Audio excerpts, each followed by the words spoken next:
Dear students, इस video में हम टेंसेज के बारे में डिटेल स्टडी करेंगे। यह वीडियो विशेष रूप से RBSC, CBSE, 10th class, 9th class और 11th क्लास के लिए बनाया गया है। साथ ही प्रतियोगी परीक्षाओं के लिए भी ये वीडियो बहुत महत्वपूर्ण होने वाला है। अगर आप इस वीडियो को पूरा देख लेते हैं तो टेंसेज संबंधी कोई भी प्रश्न आपका गलत नहीं हो सकता। तो आइए स्टार्ट करते हैं।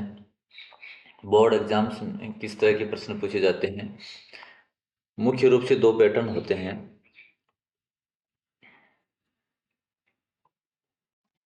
उसमें fill in the blanks with the correct form of verbs given in the bracket, यानी आपको ब्रैकेट में वर्ब जो है उसकी बेसिक फॉर्म दी जाएगी, मूल रूप दिया जाएगा, और जो ब्लैंक है रिक्त स्थान, उसमें आपको उसकी टेंस के अकॉर्डिंग उचित फॉर्म भरनी है। दूसरा पैटर्न है fill in the blanks with correct form of verbs given in brackets with correct alternatives, यानी आपको चार ऑप्शन दिए जाएंगे, चार अल्टरनेट दिए जाएंगे, और उनमें से जो सही अल्टरनेट है टेंस के अकॉर्डिंग वो आपको चूज करना है। तो जैसे इसमें फर्स्ट है once I alone in the forest, और सी ब्रैकेट में दिया गया है। तो अपने को क्या करना है? अपने को एक तो हर टेंस की हेल्पिंग वर्ब और मेन वर्ब अच्छी तरह से याद रहने से कि मेन वर्ब की कौन सी फॉर्म आएगी, कौन सी हेल्पिंग वर्ब आएगी, और एक जो है टेंस की पहचान होनी चाहिए, उसके बाद अपन कर पाएंगे। तो पहला जो सेंटेंस है उसमें जैसे once I alone in the forest, तो यहाँ पे जो वंस है वो पास्ट इंडेफिनेट की पहचान है। तो पास्ट इंडेफिनेट में जो वर्ब होती है उसकी साधारण वाक्य में सेकंड फॉर्म आती है, तो यहाँ पे सी की सेकंड फॉर्म आ जाएगी सॉ। नेक्स्ट जो है we blank to meet our friend last night, ये लास्ट नाइट जो है इससे पता चलता है कि जो सेंटेंस है वो पास्ट इंडेफिनेट का है, इसलिए इसमें भी वर्ब की सेकंड फॉर्म आ जाएगी, गो की सेकंड फॉर्म हो जाएगी वेंट। नेक्स्ट जो है yesterday my father blank bring a new watch for me, तो यहाँ भी जो है यस्टरडे जो है वो पास्ट इंडेफिनेट की पहचान है, और पास्ट इंडेफिनेट में वर्ब की सेकंड फॉर्म यानी जो ब्रिंग है उसकी सेकंड फॉर्म।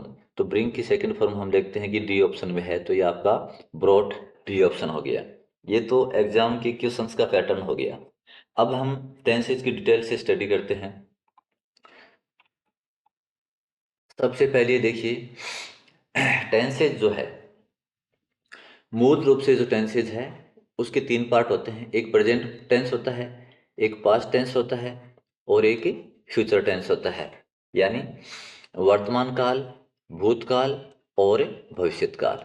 और फिर जो प्रत्येक टेंस है वो चार चार भागों में विभक्त होता है। प्रत्येक टेंस इंडेफिनेट या सिंपल, दूसरा कंटिन्यूअस, फिर परफेक्ट, और फिर परफेक्ट कंटिन्यूअस। यानी प्रेजेंट जब हम पढ़ेंगे तो present indefinite, present continuous, present perfect और प्रेजेंट परफेक्ट कंटिन्यूअस पढ़ेंगे। उसके बाद जब हम पास्ट टेंस पढ़ेंगे तो past indefinite, past continuous, past perfect और पास्ट परफेक्ट कंटिन्यूअस। उसके बाद जब फ्यूचर टेंस पढ़ेंगे तो future indefinite, future continuous, future perfect और फ्यूचर परफेक्ट कंटिन्यूअस। इस तरह से तीनों टेंस के कुल मिला के चार चार 12 टेंस की हम स्टडी करेंगे और डिटेल स्टडी करेंगे। सबसे पहले हम देखते हैं जो प्रेजेंट टेंस है। प्रेजेंट टेंस के जो चारों टेंस हैं, प्रेजेंट इंडेफिनेट या simple, present continuous, present perfect और प्रेजेंट परफेक्ट कंटिन्यूअस, तो इस चार्ट में हम सिर्फ जो है हेल्पिंग वर्ब और मेन वर्ब के बारे में अध्ययन करेंगे। उसके बाद पहचान के जो है वो यहाँ आगे कुछ एडवर्ब दी गई हैं, कुछ रूल्स दिए गए हैं, ये जो हैं इनको अपन पढ़ेंगे। और उसके बाद जो है इसके एक्सरसाइज है साथ साथ में, उसको पढ़ेंगे। तो सबसे पहले हम ये चार्ट देखते हैं कि इसमें जो है प्रेजेंट इंडेफिनिट टेंस है, जिसको हम सिंपल प्रेजेंट टेंस भी बोल सकते हैं। इसमें क्या होता है कि दो हेल्पिंग वर्ब होती है, एक तो होती है डज और एक होती है डू। ये हेल्पिंग वर्ब जो है डू और डज, ये इंटरोगेटिव और नेगेटिव सेंटेंस जो होता है उसी में यूज की जाती है, अफर्मेटिव सेंटेंस में यूज नहीं की जाती है।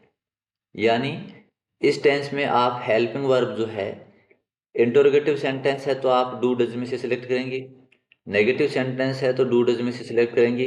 लेकिन अगर सेंटेंस अफर्मेटिव है यानी स्वीकारात्मक या साधारण वाक्य है तो डू डज अपन यूज नहीं करेंगे। तो अब वर्ब जो है, हेल्पिंग वर्ब या मेन वर्ब जो है वो हमेशा सब्जेक्ट के अनुसार लगती है, वाक्य का सब्जेक्ट क्या है। तो अगर आपके वाक्य का subject he, she, it, singular noun, कोई भी नाउन है वो सिंगुलर है, या फिर ही, सी, इट, ये अगर सब्जेक्ट के रूप में है तो अपन उनके साथ डज यूज करेंगे। और अगर वाक्य का subject I, we, you, they या प्लूरल नाउन है, ये अगर सब्जेक्ट के रूप में है तो हम हेल्पिंग वर्ब डू का यूज करेंगे। लेकिन जब डू या डज का आपने यूज कर लिया ना इंटरोगेटिव और नेगेटिव सेंटेंस में, तो उसके बाद जो है मेन वर्ब की ये फर्स्ट फॉर्म ही यूज करेंगे। मेन वर्ब की केवल फर्स्ट फॉर्म लगेगी जो आपको ब्रैकेट में दी गई है, वो बेसिक फॉर्म होती है और वही लगेगी। तो इंटरोगेटिव और नेगेटिव में तो अपने को डू डज यूज लेना है, डज और डू वो सब्जेक्ट के अनुसार लगेगा। और अगर अफर्मेटिव सेंटेंस है तो डू डज का यूज नहीं होगा। अब देखते हैं अफर्मेटिव सेंटेंस है तो उसमें डू डज का यूज तो नहीं होता है, लेकिन क्या सब्जेक्ट है तो अपन वर्ब क्या लगाएंगे।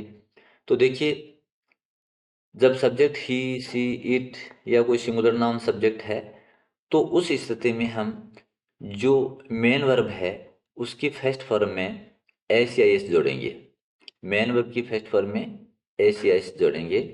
और अगर आपका सब्जेक्ट जो है आई, वी, यू, दे या प्लूरल नाउन है, ये सब्जेक्ट के रूप में है, तो हम केवल मेन वर्ब की फर्स्ट फॉर्म लगाएंगे, उसमें कोई एस या एस हमें यूज नहीं करेंगे। ठीक है। अब जब हमारा सब्जेक्ट इनमें से है, इनमें से हमारा सब्जेक्ट है ही, सी, इट, सिंगुलर नाउन अगर कोई सब्जेक्ट है, तो जब एस या एस लगाना होता है तो हम कौन सा लगाएंगे। तो देखो इसका नियम ये है कि उस वर्ब का जैसे मान लो गो वर्ब है या प्ले वर्ब है, कोई भी वर्ब है, उस वर्ब का लास्ट लेटर देखो, अंतिम अक्षर देखिए। उस वर्ब का अगर अंतिम अक्षर इनमें से है, जैसे ओ है, एक्स है, डबल जेड है, डबल एस है, एस एच है, सी एच है, अगर इनमें से है तो अपन ई एस लगाएंगे और अन्यथा हम एस लगाएंगे। तो यहाँ पे हम दो एग्जांपल देखते हैं। देखो इसका अंतिम अक्षर ई एस है, ओ है, तो ओ जब अंतिम अक्षर है तो अपन नियम के अनुसार ई एस जोड़ देंगे। लेकिन इसका जो अंतिम अक्षर है वाई है, इसलिए इसका जो है अपन इसमें एस जोड़ देंगे। ये इसका नियम है एस और ई एस से लगाने का। तो प्रेजेंट इंडेफिनेट और पास्ट इंडेफिनेट में ये ध्यान रखना है कि इंटरोगेटिव और नेगेटिव सेंटेंस है तभी आपको हेल्पिंग वर्ब यूज लेनी है, और अफर्मेटिव है तो हेल्पिंग वर्ब यूज नहीं लेनी है। उसके बाद नेक्स्ट है प्रेजेंट कंटिन्यूअस। प्रेजेंट कंटिन्यूअस में हमारे पास तीन हेल्पिंग वर्ब है, एम है, इज है और आर है। ये भी सब्जेक्ट के अकॉर्डिंग लगते हैं। अगर हमारे वाक्य का सब्जेक्ट आई है, आई सब्जेक्ट के रूप में है, तो हम एम हेल्पिंग वर्ब यूज करेंगे।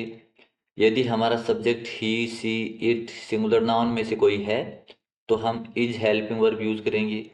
और यदि हमारा सब्जेक्ट वी, यू, दे या कोई प्लूरल नाउन है तो हम उस स्थिति में आर हेल्पिंग वर्ब यूज करेंगे।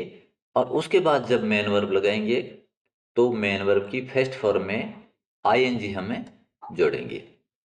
यानी प्रेजेंट कंटिन्यूअस का जब आप प्रयोग करते हो तो आपको जो है इज, एम और आर, इनमें से एक हेल्पिंग वर्ब सब्जेक्ट के अकॉर्डिंग लेनी है, और उसके बाद जो मेन वर्ब है ना उसकी पहली फॉर्म में आपको आईएनजी लगाना है। नेक्स्ट है प्रेजेंट परफेक्ट। यहाँ पे हमारे पास दो हेल्पिंग वर्ब है, हैज और हैव। तो जब subject he, she, it singular noun है तो हम हैज यूज करेंगे। और जब subject I we you they plural noun है तो हम हैव यूज करेंगे।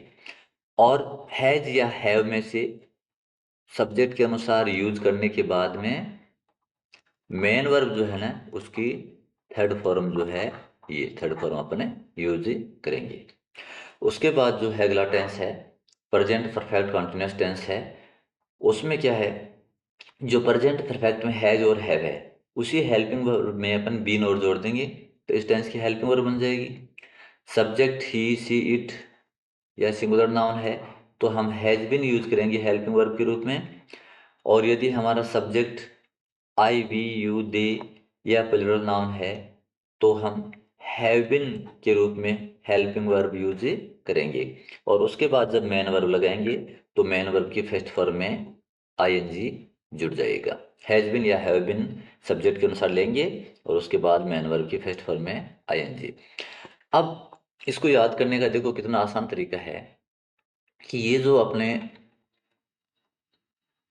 हैं प्रोनाउन, देखिए आई है, वी है, यू है और यू है, ही है, सी है, इट है और दे। ये जो दो हैं ये तो फर्स्ट पर्सन होते हैं और ये यू है जो सेकंड पर्सन होता है और ये जो हैं थर्ड पर्सन होते हैं। अब फर्स्ट पर्सन में भी देखो ये तो सिंगुलर है और ये प्लूरल होता है। यू सिंगुलर और प्लूरल दोनों होता है लेकिन यू को हमेशा प्लूरल के रूप में ही यूज करना है, यानी इसके साथ जो भी हेल्पिंग वर्ब या मेन वर्ब आएगी वो प्लूरल ही आएगी। और उसके बाद में ही, सी और इट जो है वो तो सिंगुलर होते हैं और दी है वो प्लूरल होता है। तो ही जो है वो किसी एक पुरुष व्यक्ति के लिए आएगा, मेल के लिए, और सी जो है एक फीमेल यानी महिला स्त्री के लिए आएगा, और इट जो है किसी वस्तु जानवर निर्जीव चीज़ों इनके लिए इट का यूज होगा। और अगर एक से ज़्यादा यूज कर रहे हैं तो उनके लिए दिया जाएगा। फर्स्ट पर्सन वो होता है जो बोलने वाले व्यक्ति होते हैं, सेकंड पर्सन वो होते हैं जो सुनने वाला व्यक्ति होता है, और थर्ड पर्सन वो होते हैं जो सुनने वाला और बोलने वाला किसी अन्य व्यक्ति के बारे में बात करते हैं तो वो थर्ड पर्सन होते हैं। तो अब हमें ये देखना है, सिंगुलर प्लूरल हमने देख लिया। अब ये देखना कि जो भी हेल्पिंग वर्ब है, जो भी हेल्पिंग वर्ब है जिसके लास्ट में एस या ईएस है, एस या ईएस है तो वो सिंगुलर है। ठीक है ना? जो भी हेल्पिंग वर्ब है जिसके लास्ट में एस या ईएस है तो वो सिंगुलर है, और जिस हेल्पिंग वर्ब में एस या ईएस नहीं है वो प्लूरल है। तो उसी अनुसार हम सिंगुलर सब्जेक्ट के साथ सिंगुलर वर्ब लगाएंगे और प्लूरल सब्जेक्ट के साथ प्लूरल वर्ब यूज करेंगे। अब इसके जो है प्रेजेंट इंडेफिनिट के नियम हैं वो देखिए, कहाँ कहाँ अपन प्रेजेंट इंडेफिनिट टेंस का मुख्यतः यूज करते हैं। तो देखिए पहला जो रूल है, फॉर हैबिचुअल एक्शन, यानी आदतन कार्य। कोई भी किसी जानवर किसी व्यक्ति का आदतन कोई कार्य है, आदत के रूप में अगर कोई कार्य किया जाता है तो हमें उसको प्रेजेंट इंडेफिनिट टेंस में लिखना है। नेक्स्ट है फॉर रिपीटेड, फॉर रिपीटेड और रेगुलर एक्शंस इवेंट्स, यानी नियमित रूप से जो कार्य या घटनाएं होती है जो बार बार दोहराए जाते हैं, ऐसे कार्यों के लिए या ऐसी घटनाओं के लिए भी हम इस टेंस का प्रयोग करेंगे। नेक्स्ट है फॉर एक्सप्रेसिंग जनरल ट्रूथ और यूनिवर्सल ट्रूथ, यानी सार्वभौमिक सत्य बातें, सार्वभौमिक सत्य बातें जो भी है, यूनिवर्सल ट्रूथ जो बातें हैं उनको भी हम प्रेजेंट इंडेफिनिट टेंस में लिखेंगे। उसके बाद है फॉर सेइंग और प्रोवर्ब, यानी कहावत लोकोक्तियां जो हैं वो भी इसी टेंस में लिखी जाती हैं। और उसके बाद है फॉर साइंटिफिक फैक्ट्स थ्योरीज, यानी वैज्ञानिक तथ्य या सिद्धांत जो हैं वो भी प्रेजेंट इंडेफिनिट टेंस में ही लिखे जाते हैं। उसके बाद है विद इनबॉर्न इनहेरेंट और नेचुरल क्वालिटीज, यानी किसी व्यक्ति का या किसी जानवर का जन्मजात कोई गुण है, लक्षण है या स्वाभाविक गुण है तो उन सब को हम प्रेजेंट इंडेफिनिट टेंस में लिखेंगे। तो ऊपर जो 1 से लेकर 6 तक, ये 1 से लेकर 6 तक जो रूल्स हैं, उनके कुछ एग्जाम्पल यहाँ जो जनरल परीक्षाओं में आते रहते हैं, ये देखते हैं। देखिए, पहला जो सेंटेंस है, the sun rises in the east, यहाँ पे जो है ये, यहाँ आपको जो वर्ब है वो दी जाएगी राइज, ठीक है। और इसका राइजेज बन जाएगा, क्योंकि ये जो है साइंटिफिक फैक्ट भी है और यूनिवर्सल ट्रूथ भी है, दोनों ही बातें हैं। उसके बाद देखिए, सूर्य जो पूर्व दिशा में उगता है, ये है the sun sets in the west, तो ब्रैकेट में आपको सेट दिया गया है, ब्रैकेट में आपको सेट दिया गया है। सूर्य पश्चिम दिशा में अस्त होता है। नेक्स्ट है the moon shines at night, यहाँ पे आपको वर्ब मिलेगी दी गई जो है वो शाइन, कि चंद्रमा रात्रि को चमकता है, तो इसमें एस लग गया। फिर अगला देखिए, ट्विंकल यानी टिमटिमाना तारों का, ये वर्ब आपको मिलेगी यहाँ पे, ठीक है। The stars twinkle at a night, तो यहाँ पे हमने देखा कि देखो सन सिंगुलर है और मून सिंगुलर है, इसलिए वर्ब में एस या एस लगाया है अपने। लेकिन स्टार्स जो है वो प्लूरल है, इसलिए वर्ब में एस या एस नहीं लगाया। उसके बाद अगला देखिए, birds fly in the sky, यहाँ फ्लाई वर्ब मिलेगी आपको। पक्षी आकाश में उड़ते हैं, तो ये पक्षियों का स्वभाव है, आदत है उनकी, इसलिए बर्ड्स प्लूरल है, तो वर्ब में एस एस नहीं लगाया, वर्ब की फर्स्ट फॉर्म लगा दी। उसके बाद देखिए, बर्ड्स मैक देयर नेस्ट, यहाँ पे आपको मैक वर्ब मिलेगी, तो पक्षी जो है वो प्लूरल है यहाँ पे, इसलिए वर्ब की फर्स्ट फॉर्म यूज कर दी। पक्षी अपना घोंसला बनाते हैं, ये उनका स्वभाव है, पक्षी घोंसला बनाते हैं। Birds lay their eggs in the nest, पक्षी जो है घोंसले में अपना अंडा देते हैं, तो यहाँ पे आपको वर्ब जो है वो मिलेगी ले, और ये उनका स्वभाव है कि पक्षी जो है घोंसला बनाकर उसमें अपने अंडे देते हैं। उसके बाद देखिए, वाटर, यहाँ पे आपको जो वर्ब मिलेगी ना, वो मिलेगी बॉयल, तो water boil at 100 degree centigrade, तो यहाँ पे जो है इसमें एस लगा दिया, बॉयल्स हो गया, यानी पानी 100 डिग्री सेंटीग्रेड पे उबलता है। और water freezes at 0 degree centigrade, ये फ्रीज इससे बना है, एस लगा दिया। तो यहाँ पे हम देखते हैं दोनों सेंटेंस जो है ना, ये जो साइंटिफिक फैक्ट हैं यानी वैज्ञानिक तथ्य हैं, विज्ञान के द्वारा प्रमाणित है कि जब पानी को हम 100 डिग्री सेंटीग्रेड पे उबालते हैं तो वो भाप बनता है, उबलने लगता है, और पानी का जब टेम्परेचर 0 डिग्री सेंटीग्रेड कर देते हैं तो जमने लगता है। नेक्स्ट जो है, the earth move around the sun, यानी पृथ्वी जो है सूर्य के चारों ओर चक्कर लगाती है, यहाँ पे आपको वर्ब मिलेगी मूव, तो पृथ्वी सूर्य के चक्कर लगाती है, विज्ञान के द्वारा ये प्रमाणित बात है, यानी साइंटिफिक फैक्ट है, इसलिए सिंगुलर सब्जेक्ट है और वर्ब में ऐसे इसमें से लगा दिया अपन ने। उसके बाद में यहाँ आपको वर्ब मिलेगी रिवॉल्व, यानी घूमना, तो यहाँ देखो, the earth revolve around the sun, पृथ्वी सूर्य के चारों ओर चक्कर लगाती है, इसका मतलब भी है पृथ्वी सूर्य के चारों ओर घूमती है, सेम ही है, सिर्फ वर्ब अलग है। तो वर्ब जो सब्जेक्ट सिंगुलर है, इसलिए वर्ब में ऐसे एस लगा दिया, उचित अपन एस लगा दिया। और उसके बाद यहाँ जो है ना, आपको इसमें मिलेगा बी, तो बी का देखो इस कैसे बना, देखो बी एक वर्ब होती है, ठीक है, उस वर्ब की देखो फर्स्ट फॉर्म होती है इज, एम और आर, उसकी सेकंड फॉर्म होती है वाज या वर, और उसकी जो थर्ड फॉर्म होती है वो होती है बिन, ठीक है। अब इस सेंटेंस को हमने पढ़ा कि द अर्थ ब्लैंक राउंड, पृथ्वी गोल है, तो ये बात क्या हमने बताई है या वैज्ञानिकों ने प्रमाणित की है? तो वैज्ञानिकों के द्वारा प्रमाणित की गई है कि जो पृथ्वी है वो लगभग गोल है, तो साइंटिफिक फैक्ट हो गया। साइंटिफिक फैक्ट जो है वो प्रेजेंट इंडेफिनाइट में लिखा जाता है, और प्रेजेंट इंडेफिनाइट में वर्ब की फर्स्ट फॉर्म या उसमें एस एस लगता है, तो फर्स्ट फॉर्म तो हमारे पास ये हुई, ठीक है, बी की फर्स्ट फॉर्म, क्योंकि बी वर्ब दी है ना ब्रैकेट में, तो बी की फर्स्ट फॉर्म हमें लगानी है। अब आप सब्जेक्ट देख लो, यहाँ पे जो सब्जेक्ट है अर्थ, वो सिंगुलर है, यानी एक वचन है, और एक वचन जब सब्जेक्ट होता है तो उसके साथ इज लगता है, इसलिए the earth is A round. तो इस तरह से हमने देखा कि जो ऊपर 6 नियम हैं, है ना, उनमें क्या होता है, जैसे हैबिचुअल एक्शन है, रिपीटेड और रेगुलर एक्शन इवेंट हैं, यानी जो घटनाएं बार बार होती है, जो कार्य बार बार होते रहते हैं, नियमित रूप से होते रहते हैं उनमें। जनरल ट्रूथ या यूनिवर्सल ट्रूथ यानी सार्वभौमिक सत्य बातें हैं उनमें। कोई सेइंग या प्रोवर्ब है, कोई कहावत लोकोक्ति है, तो वो भी इसी टेंस में। कोई साइंटिफिक फैक्ट या थ्योरी है, वो भी इसी टेंस में लिखी जाएगी।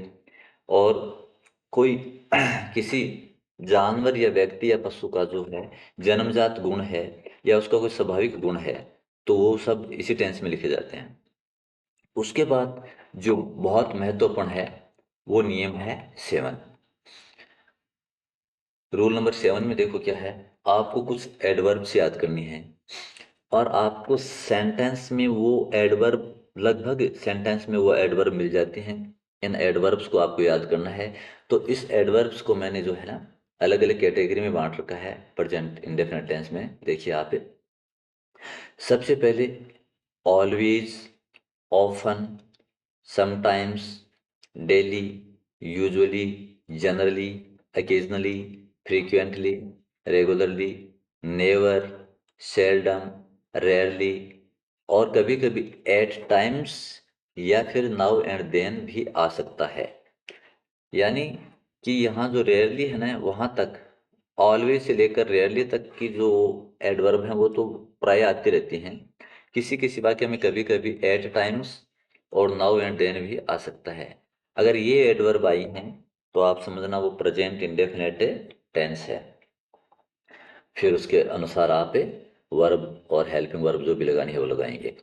दूसरा देखिए, एवरी या इज के बाद में टाइम है, जैसे every day, every night, every week, every month, every year, या फिर each day, each night, each week, each month, each year, इस तरह से। ठीक है ना। तो ईच या एवरी के बाद में टाइम होना चाहिए। उसके बाद एक नियम यह है कि उसमें in the mornings, in the evenings, in the afternoons होना चाहिए, यानी उसमें लास्ट में एस लगा होना चाहिए। तो उसका मतलब हो जाएगा कि प्रत्येक सुबह, प्रत्येक शाम और प्रत्येक दोपहर को एस लगने से। और उसके बाद जो है एक नियम है, सप्ताह के जो दिन है उसमें एस, जैसे on Sundays, on Mondays, on Saturdays. तो इसका मतलब हो गया हर संडे को, हर मंडे को, हर सैटरडे को। तो इस तरह से सप्ताह का कोई भी वार हो उसके बाद में एस लगा हुआ है, तो उसका मतलब वो हर वो वार हो जाएगा। इसके बाद एक जो है वो है वंस, ट्वाइस, इसके बाद में ए आ जाए और उसके बाद में टाइम आ जाए। जैसे अपने लिख दिया मान लो वंस ए वीक, ठीक है, या ट्वाइस ए डे। तो वंस या ट्वाइस के बाद में ए आएगा और उसके बाद में जो है ना कोई टाइम आएगा। ठीक है। तो अगर ये आता है तो वो भी प्रेजेंट इंडेफिनिट टेंस है।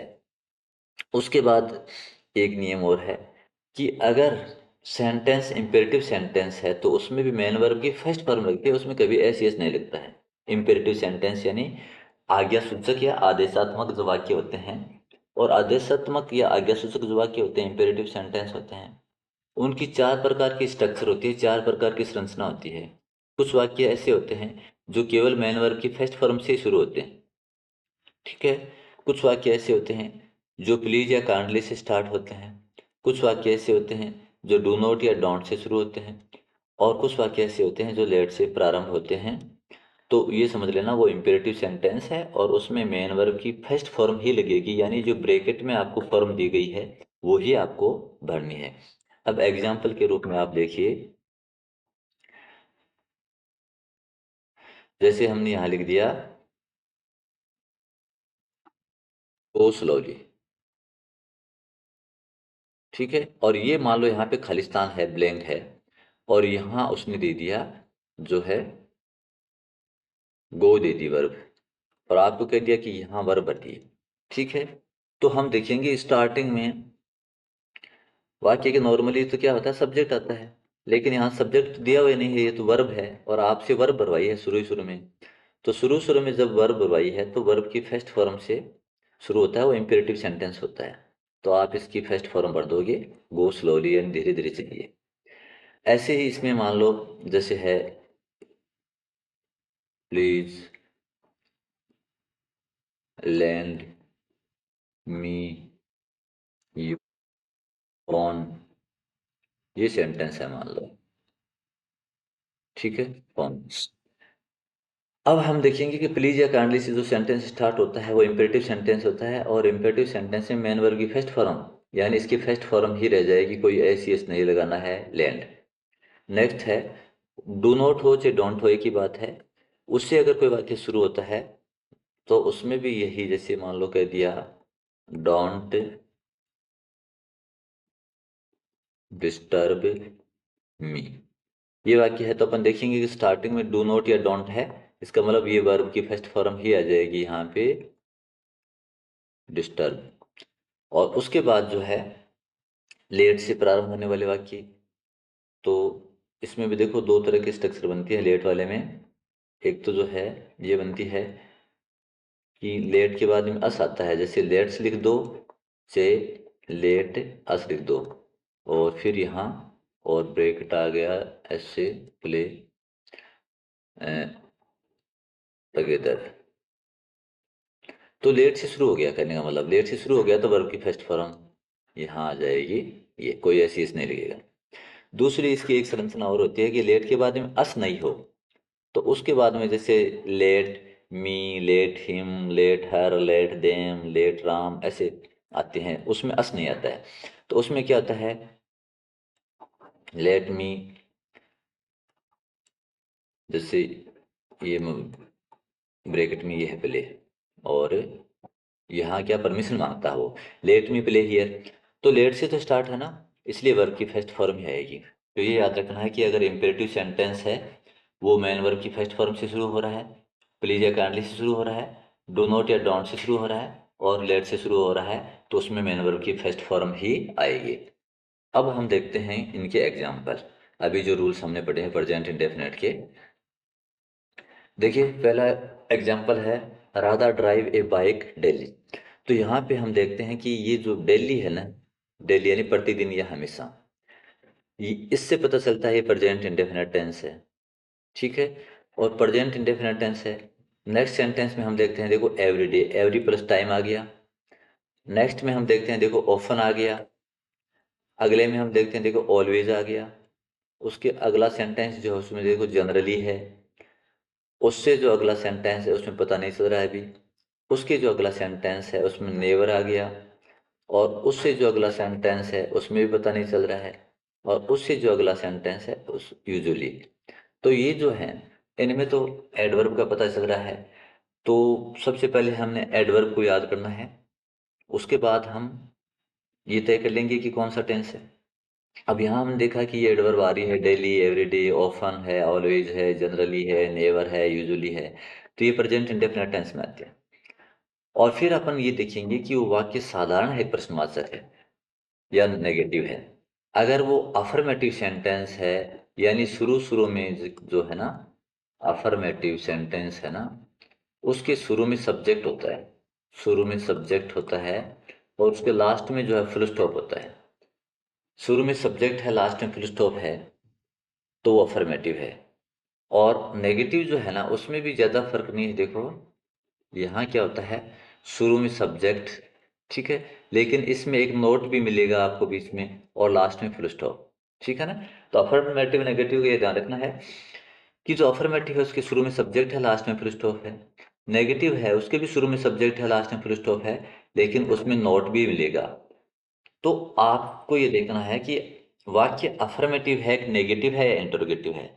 तो अगर वाक्य इंटरोगेटिव या नेगेटिव है, इंटरोगेटिव या नेगेटिव है, तब तो आपको प्रेजेंट इंडेफिनिट में डू डज लगाना है। और इंटरोगेटिव नेगेटिव नहीं है तो डू डज लगाना नहीं है, फिर तो अफर्मेटिव है। तो अफर्मेटिव में मेन वर्ब की क्या हो जाएगा, मेन वर्ब की फर्स्ट फॉर्म, या उसमें मेन वर्ब की फर्स्ट फॉर्म जो है ना उसमें एस या एस जोड़ेंगे, ठीक है। तो यहाँ हमने देखा ये जो पहला सेंटेंस, ये सारे सेंटेंस यहाँ जो है लगभग अफर्मेटिव हैं, एक आता नेगेटिव है, जैसे ये नेगेटिव है, तो जो आएगा देखेंगे हम। तो पहला अफर्मेटिव सेंटेंस है, दिल्ली से पता चल गया प्रेजेंट इंडेफिनिट टेंस है, अफर्मेटिव है, इसलिए वर्ब की फर्स्ट फॉर्म या एस लगना चाहिए। अब राधा जो है, देखो सिंगुलर है प्लूरल है, राधा सिंगुलर है, इसलिए जो वर्ब है उसमें एस या ईएस लगना चाहिए। तो अंतिम अक्षर के हिसाब से हम देखेंगे कि इसमें केवल एस लग जाएगा। अंतिम अक्षर अभी हमने देखा कि O, X, double Z, S H, double S, C H है, तो ईएस लगाएंगे, नहीं तो एस लगाएंगे। नेक्स्ट जो है उसमें हमने देखा कि एवरीडे आ रहा है, तो एवरीडे जो आ रहा है तो यानी प्रेजेंट इंडेफिनिट की पहचान है, और साधारण वाक्य है। देखो शुरू में सब्जेक्ट है, तो वर्ब की फर्स्ट फॉर्म या उसमें एस एस। यहाँ सब्जेक्ट प्लूरल है, इसलिए केवल फर्स्ट फॉर्म लग जाएगी, कोई एस एस नहीं लगेगा। नेक्स्ट सेंटेंस में हमने देखा ओफन, ये पहचान है प्रेजेंट इंडेफिनिट की। उसके बाद जो है हम सब्जेक्ट देखते हैं, प्लूरल है, तो प्लूरल सब्जेक्ट के साथ जो है वर्ब में एस या एस से नहीं लगता है, केवल फर्स्ट फॉर्म आ जाएगी। उसके बाद देखिए ऑलवेज प्रेजेंट इंडेफिनिट की पहचान है, सब्जेक्ट हमने देखा प्लूरल है, तो वर्ब में एस यस नहीं लगेगा, ठीक है। नेक्स्ट आ जाइए, देखो जनरली है, प्रेजेंट इंडेफिनिट की पहचान है, तो इसका सब्जेक्ट है तो हेड मास्टर, ये सिंगुलर है, एक व्यक्ति है, इसलिए वर्ब में एस या एस लगेगा। अंतिम अक्षर के हिसाब से जो है हम एस लगा देंगे, ठीक है। फिर एक बार इसको छोड़िए, एक बार इसको छोड़िए, इसको देखिए, मदर नेवर टेक टी। यहाँ देखो नेवर, ये प्रेजेंट इंडेफिनिट की पहचान है, और मदर जो है वो सिंगुलर है, इसलिए वर्ब में एस या एस लगेगा, अंतिम अक्षर के हिसाब से एस लग गया। उसके बाद ये लास्ट देखिए, यूजुअली प्रेजेंट इंडेफिनिट की पहचान है, और इट है वो सिंगुलर सब्जेक्ट है, तो सिंगुलर सब्जेक्ट के साथ वर्ब में एस या एस लगता है, तो रेन में एस लग जाएगा, ठीक है। अब ये दो देखते हैं, देखो ये और ये। इसमें देखो क्या है, Komal get up early in the morning. Komal सुबह उठती, सुबह जल्दी उठती है। अब सुबह जल्दी उठना ये कोई एक दिन का काम नहीं है, ये रोज का काम है, कि हमेशा की बात बता रही है। तो अभी मैंने आपको नियमों में बताया था कि जो कार्य रोज होते हैं, जो नियमित रूप से रोज होने वाले कार्य हैं, या आप इसको जो है आदत के रूप में भी ले सकते हो, कि रोज रोज जो है सुबह उठना उसकी आदत है ना, तो इस रूप में आदत के रूप में भी आप इसको मान सकते हो, या नियमित रूप से होने वाले कार्य मान सकते हो। तो वो कार्य प्रेजेंट इंडेफिनिट टेंस में होते हैं, इसलिए ये प्रेजेंट इंडेफिनिट टेंस का वाक्य है। अब देखिए सब्जेक्ट इसका है कोमल, ठीक है, सिंगुलर है, तो वर्ब में एस यस लग जाएगा, ये यहाँ पे एस लग जाएगा, गेट अप ऐसे हो जाएगा, गेट्स अप हो जाएगा। नेक्स्ट जो है ये, they not attend monthly meeting. यहाँ पे देखिए पहचान तो नहीं है, लेकिन इस वाक्य से हमें पता लगा, देखो दे नॉट अटेंड यानी उपस्थित होना, शामिल होना, मंथली मीटिंग यानी मासिक बैठक में।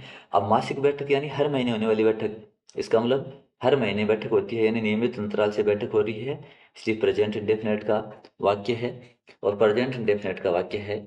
और दूसरा देखिए, यहाँ शुरू में सब्जेक्ट है और नोट भी है, यानी नेगेटिव सेंटेंस है। तो नेगेटिव सेंटेंस है तो डू डज में से आपको यूज करना है हेल्पिंग वर्ब। अब सब्जेक्ट के अनुसार लग जाएगी, सब्जेक्ट देखो प्लूरल है, दे, तो दे के साथ डू और डज में से डू लग जाएगा, क्योंकि डू प्लूरल के साथ जैसे वी, यू, दे और आई, और प्लूरल नाउन के साथ डू आता है, तो डू लगा दिया। उसके बाद नेगेटिव सेंटेंस है तो हेल्पिंग वर्ब के बाद में नॉट लगाओ, और उसके बाद मैन वर्ब की फर्स्ट फॉर्म लगा दो। डू और डज के बाद मैन वर्ब की केवल फर्स्ट फॉर्म आएगी, उसमें कोई एस एस नहीं लगेगा, तो अपना हो गया डू नॉट अटेंड। तो हमने देखा कि ऊपर जो रूल्स हैं उनसे सारे वाक्य आपके सही हो जाएंगे, बिल्कुल भी गलत होने के चांस नहीं रहेंगे। नेक्स्ट जो है प्रेजेंट कंटिन्यूस टेंस है। प्रेजेंट कंटिन्यूस के देखिए रूल्स क्या हैं।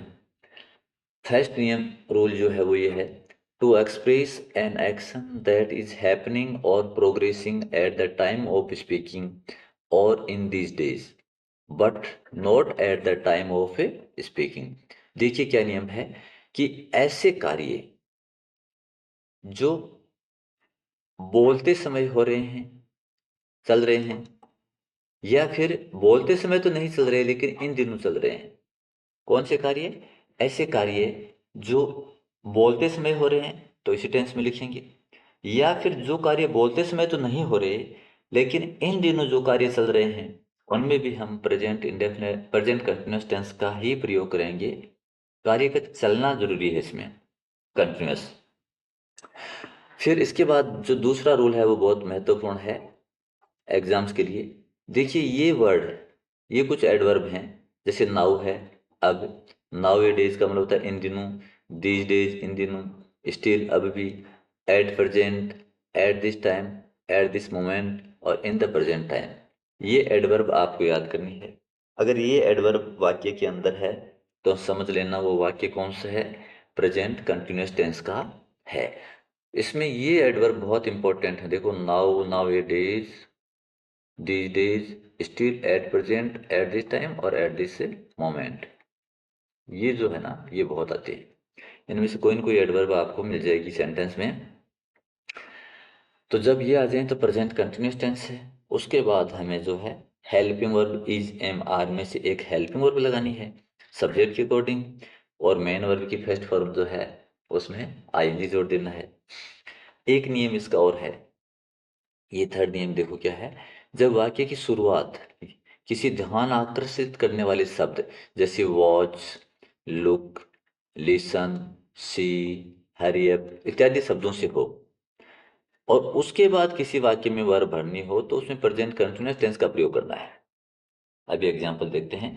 देखो कोई ध्यान आकृष्ट करने वाला शब्द है, जैसे वॉच है, लुक है, लिसन है, सी है, हरी अप है, ऐसा कोई शब्द है, और उसके बाद आगे एक सेंटेंस है और जिसमें आपको ब्लैंक दिया गया है और आपको करेक्ट फॉर्म ऑफ वर्ब बननी है, तो उस करेक्ट फॉर्म ऑफ वर्ब में आपको प्रेजेंट कंटिन्यूअस टेंस बनना है, यानी इज एम आर में से एक हेल्पिंग वर्ब और मेन वर्ब में आईएनजी लगाना है।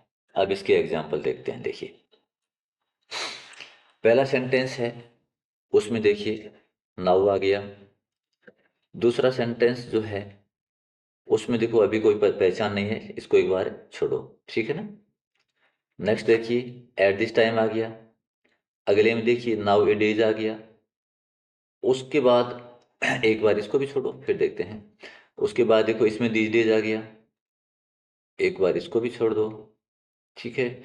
उसके बाद जो है एक बार इसको भी छोड़ो, एक इसको, हाँ इसको भी छोड़ दो, इसको छोड़ दो, और ये देखो न, हाँ। अब देखो पहले हम वो देखते हैं कि जो रूल नंबर टू, ये रूल नंबर टू है ना, इसमें जो शब्द आए हैं उन शब्दों के अकॉर्डिंग कौन से हो रहे हैं। तो फर्स्ट सेंटेंस देखो नाउ आया है, तो आपको क्या करना है, नाउ देखते ही पता चल गया प्रेजेंट कंटिन्यूअस टेंस है। आपको सब्जेक्ट के अनुसार एक हेल्पिंग वर्ब लगानी है, तो मोहन सिंगुलर है इसलिए इज लग गया, और जो मेन वर्ब है प्ले, उसमें आईएनजी लग जाएगा, तो Mohan is playing chess now. Mohan अभी शतरंज खेल रहा है, ऐसे हो जाएगा। उसके बाद ये 3 नंबर में आ जाओ एक बार आप, ये हो गया 3 नंबर में आ जाओ। देखो लास्ट में एट दिस टाइम है, तो ये शो करता है कि प्रेजेंट कंटिन्यूस टेंस है, और हमारा सब्जेक्ट जो है वो सी है, सिंगुलर है, तो सी के साथ इज आ गया, और मेन वर्ब जो है उसमें आईएनजी लग जाएगा, तो रीडिंग जो है रीड का रीडिंग हो जाएगा, ठीक है। उसके बाद अगला देखिए, इसमें देखो नाउ ए डेज यानी इन दिनों आ गया, तो इजे हमारा लगाना है, दे जो है उसके साथ आर आ जाएगा, और मेन वर्ब जो है लर्न है उसमें आईएनजी लग जाएगा, ठीक है। उसके बाद इस सेंटेंस में आ जाओ आप, इसमें the workman, the road these days repair, ठीक है। तो दीज डेज आ गया यानी प्रेजेंट कंटिन्यूअस टेंस की पहचान है। वर्क मैन है देखो, प्लूरल है ना, प्लूरल है तो आर लग जाएगा, और जो मेन वर्ब है उसमें आईएनजी लग जाएगा, रिपेयरिंग हो जाएगा।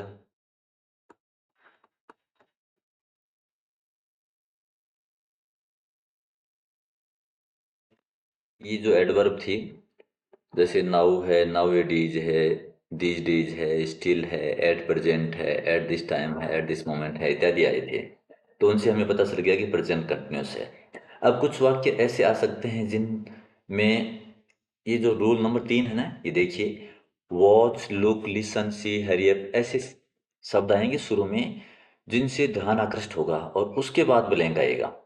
जैसे आप देखिए इस सेंटेंस में, लुक यानी देखो, the police, the criminals chase, chase यानी पीछा करना, कि देखो पुलिस अपराधियों का पीछा कर रही है।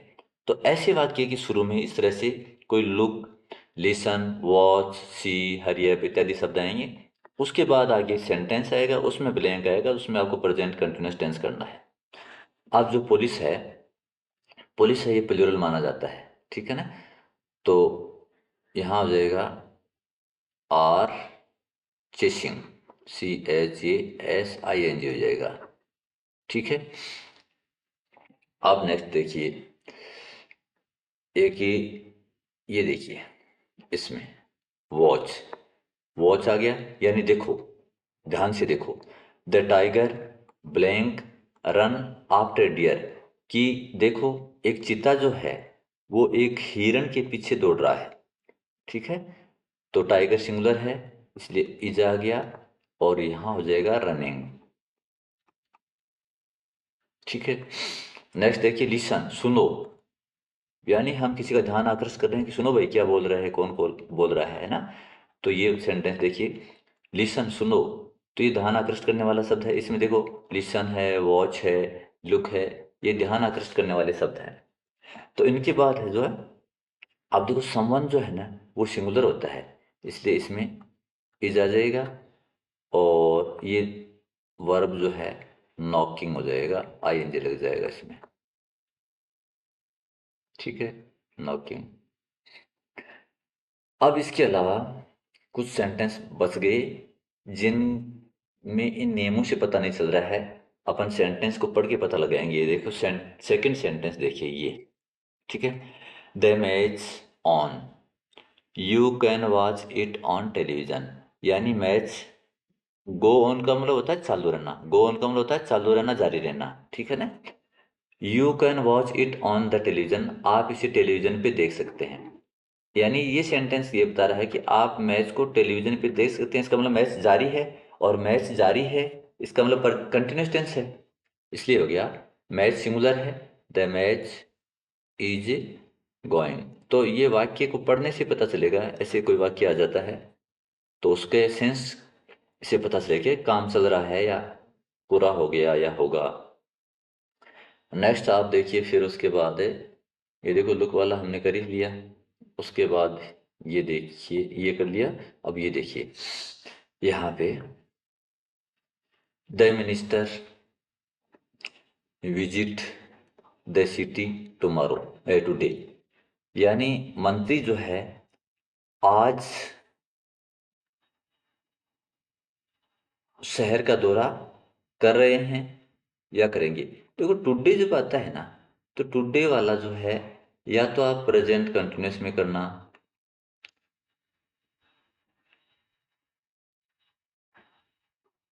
प्रेजेंट कंटिन्यूस में करना है ना, और या आप जो है उसको फ्यूचर इंडेफिनिट में करना, फ्यूचर इंडेफिनिट में है ना, दोनों में कर सकते हो आप। तो यहाँ देखिए जैसे द मिनिस्टर, अपन कर देंगे इसका is visiting the city today, यानी मंत्री जो है आज विद्यालय का आज जो है शहर का भ्रमण कर रहा है। और इस सेंटेंस में देखिए इसके सेंस से पता चलता है कि ये प्रेजेंट कंटिन्यूस का है।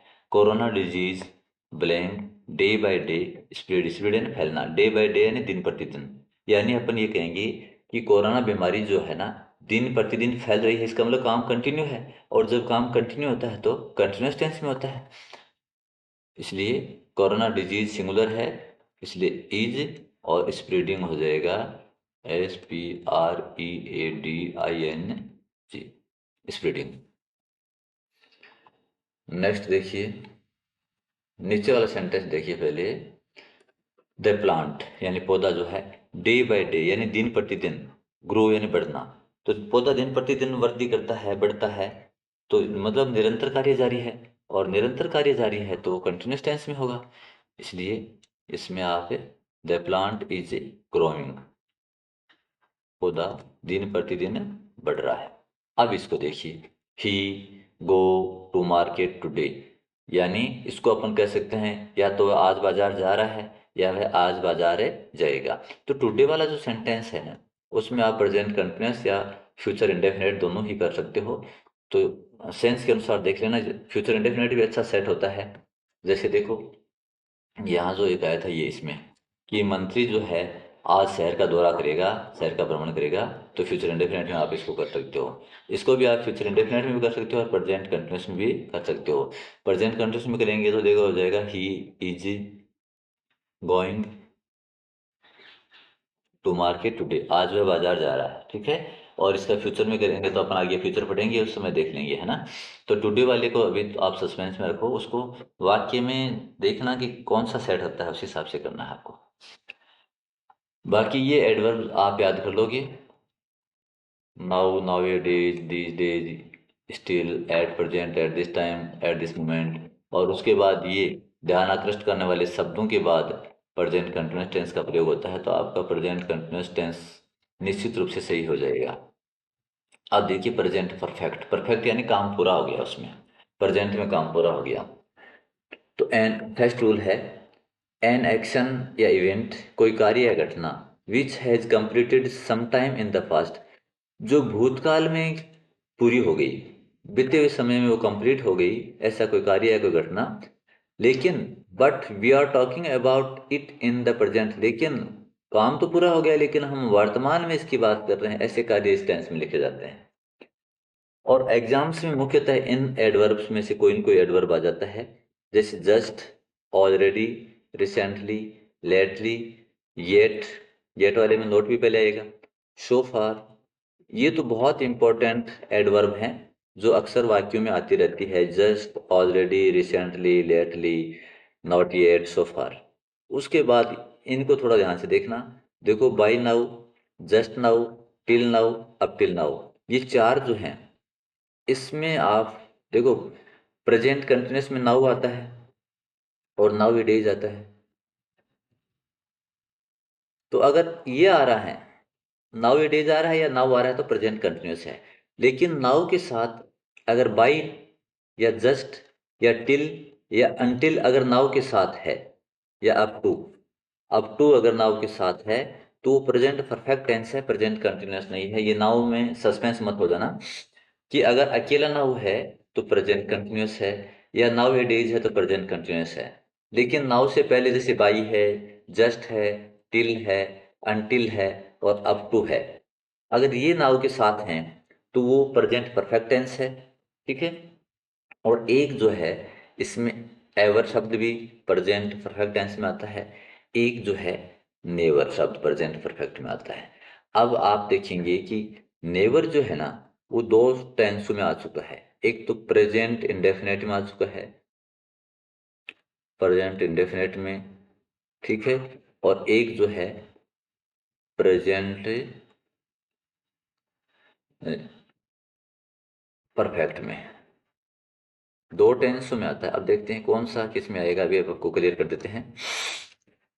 नाउ दो में आता है, प्रेजेंट इंडेफिनेट या प्रेजेंट परफेक्ट में। बाकी ये सारे जो है ना प्रेजेंट परफेक्ट की पहचान है, इनमें से कोई भी आए तो आपको प्रेजेंट परफेक्ट टेंस से करना है। अब हम सेंटेंस देते हैं, देखिए पहला सेंटेंस है ऑलरेडी आ गया, यानी प्रेजेंट परफेक्ट है। दूसरा सेंटेंस है देखो इसमें नॉट और येट आ गया, प्रेजेंट परफेक्ट। तीसरे में देखो जस्ट आ गया, चौथे में देखो सो फार आ गया, और पांचवे में कोई पहचान नहीं लग रही है, छठे में नहीं लग रही। अब देखो अपन पहले ऊपर की चार करते हैं। ऑलरेडी से हमने पहचान लिया कि प्रेजेंट परफेक्ट है, तो पहले हेल्पिंग वर्ब सब्जेक्ट के अनुसार लगाएंगे। वी है तो वी के साथ क्या आ जाएगा, हैव। और वर्ब की थर्ड फॉर्म, वर्ब की थर्ड फॉर्म फिनिश्ड। येट यानी प्रेजेंट परफेक्ट है, तो अपन सी के साथ हैज लगाएंगे। अब देखो नेगेटिव है, नोट है, तो हेल्पिंग वर्ब के बाद नोट आएगा, हेल्पिंग वर्ब के तुरंत बाद नोट लगाओ। और फिर वर्ब की थर्ड फॉर्म कंप्लीटेड, कि डी लगा दो लास्ट में। टी, ई तो लगा हुआ है, डी ओ लगा दो, कंप्लीटेड।